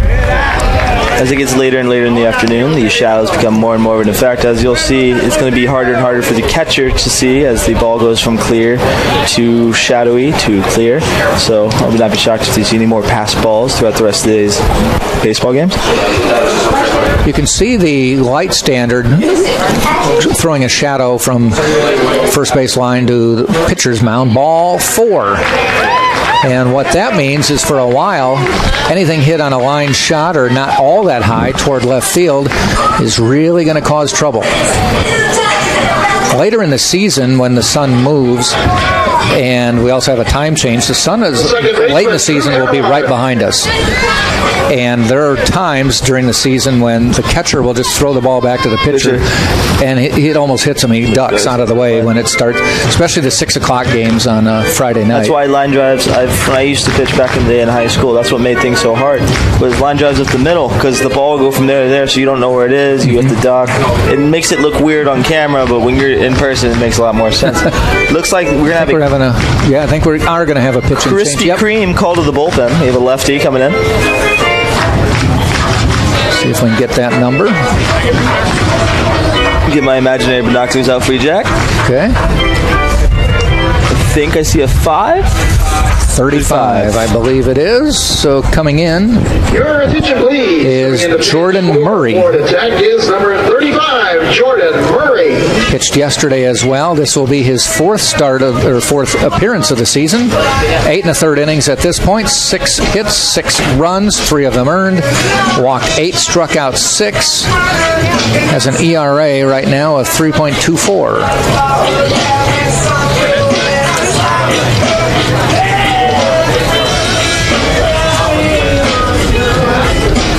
Jordan Murray, a redshirt junior from Lynn Haven, Florida. You watch me. And we're going to take a break while he throws his warm-up pitches. We'll be right back. 5-2, Tampa leads. Bottom of the 8th. New pitcher coming in. These are your teams, your players, your community of fans. This is where they play, where they practice, where you cheer. At every meet, every event, every game. Your community is passionate, dedicated, supportive. You know the tension of a close game and the thrill of the win. So while you're cheering, keep an eye out for anything out of the ordinary. If you see something suspicious, say something to local authorities. There are over 480,000 college athletes. Only 2% would go pro. That means over 470,000 will not get a shoe contract. No autographs. No private jets. No fan clubs. No Hall of Fame inductions. Instead, they will walk away with something much more valuable.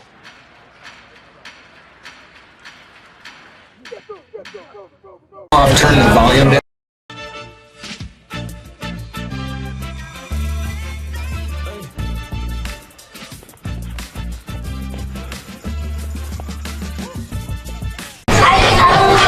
Drew Earhart will step in and be the first batter to face Jordan Murray. And the bases are full, so welcome to the big-time Jordan Murray. 2 out, bottom of the 8th. Spartans lead 5-2. Bases are full. Earhart's first pitch. He looks at a ball.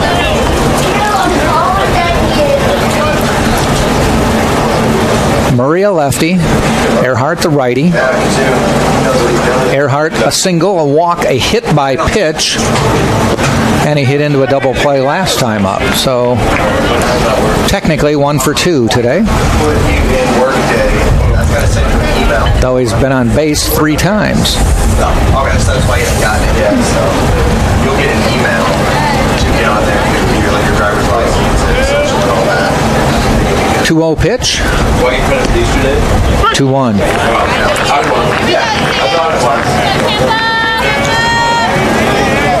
Drew Earhart became a fixture at second base the moment he walked onto this campus as a freshman 3 seasons ago. Played an occasional third base late in innings. Ground ball. Will they get him? The throw. Got him to end the inning. Bases loaded, ground out. Drew Earhart slams his helmet down, but Spartans do post one more run and take a 5-2 lead. We head to the 9th after this on TampaSpartans.tv. For the Spartans.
Two catches.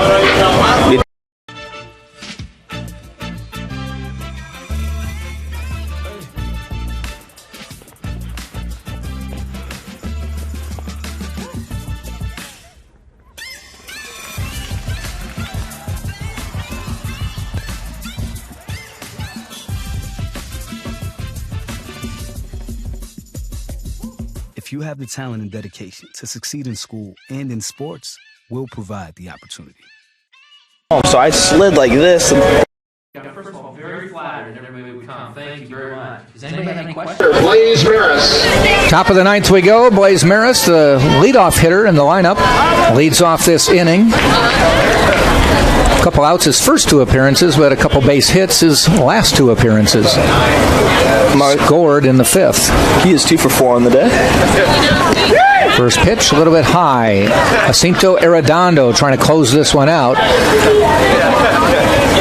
and get a win for Braden Nelson. Call strike. Arredondo seems to be really winding up right here as he looks to throw it 90 plus. Try to get out of this game. With, I believe, a save if he's on tap for it. Ground ball, Flint ranging behind second. The throw to Sullivan in time, 1 down. Nice ground ball. Fortunately, it was just to the shortstop side of second base, allowed Flint to get there and gobble it up and throw it over. Jack, I got to ask you, is Arredondo on tap for the save right here? Should be. He's been in since the 7th. Plenty of, I mean, as long as he's faced potentially the tying run, and he's faced more than 3 batters. Ball outside. Arredondo is now 1 1/3 innings pitched. Good pitch, just did not swing.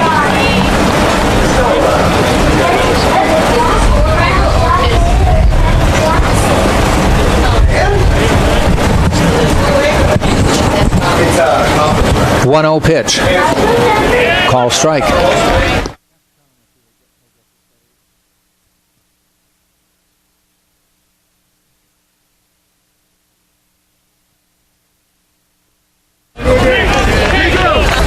That pitch did not offer, so it's 3 balls, 1 strike.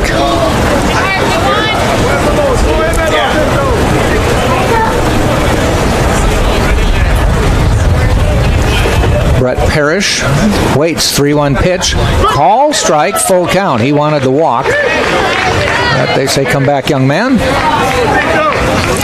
So it will be 3 balls, 2 strikes, 1 out. Top of the 9th. Florida Tech at the plate. Tampa leads. Fouled off. Stays alive.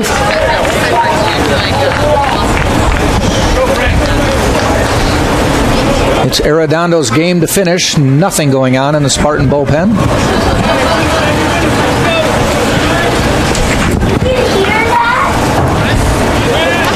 in line to get the save, which would be his fourth. The pitch. Ground ball. That one gets through for the base hit. I believe Drew thought Dan was going to go for it, and Dan thought Drew was going to go for it, and just caught in the middle. I think it kind of had a seeing eye on it, though. It wasn't going to let anybody get too close. Now batting, shortstop, Raul Quintero. Quintero to the plate now.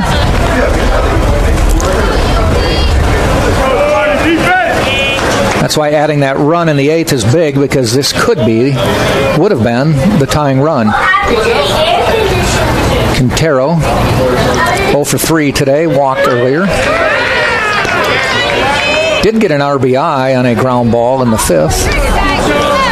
We are not too worried about a home run threat here, as they've only hit 2 on the year. Because Parrish would be the only one we'd really truly be concerned on, but he's at first. So. And Quintero waits. Nice off-speed pitch. Navarrete backs up to Earhart. The relay in time. The Spartans win. And that is your ball game. I had to wait because a little bit of a slow call. I was ready to call it, but the base umpire was not. The double play, the 5-4-3, gets the Spartans the win, and they take down Florida Tech in Game 2 of this weekend series. 5-2 is the final score. Braden Nelson will get the win for Tampa, and he goes to 2-0 on the year. Jacinto Arredondo will pick up the save, his 4th save of the year. Boris Villa takes the loss in the game for Florida Tech. Spartans now run their record. Let me find the Spartans record here. I believe it's 11-4 now, and now 4-1 in the Sunshine State Conference. And Florida Tech falls to 4-12, 1-4 in Sunshine State Conference play. Another game coming up. It is about 4 o'clock now, so it's going to be about 4:45 when we will have the start of Game 2, the second game of the day and of the doubleheader, the third game and final game of this weekend series. So Tate and I are going to rest our voices and come back in about 45 minutes. Spartans win at 5-2. You've been watching right here on TampaSpartans.tv and the Sunshine State Digital Network.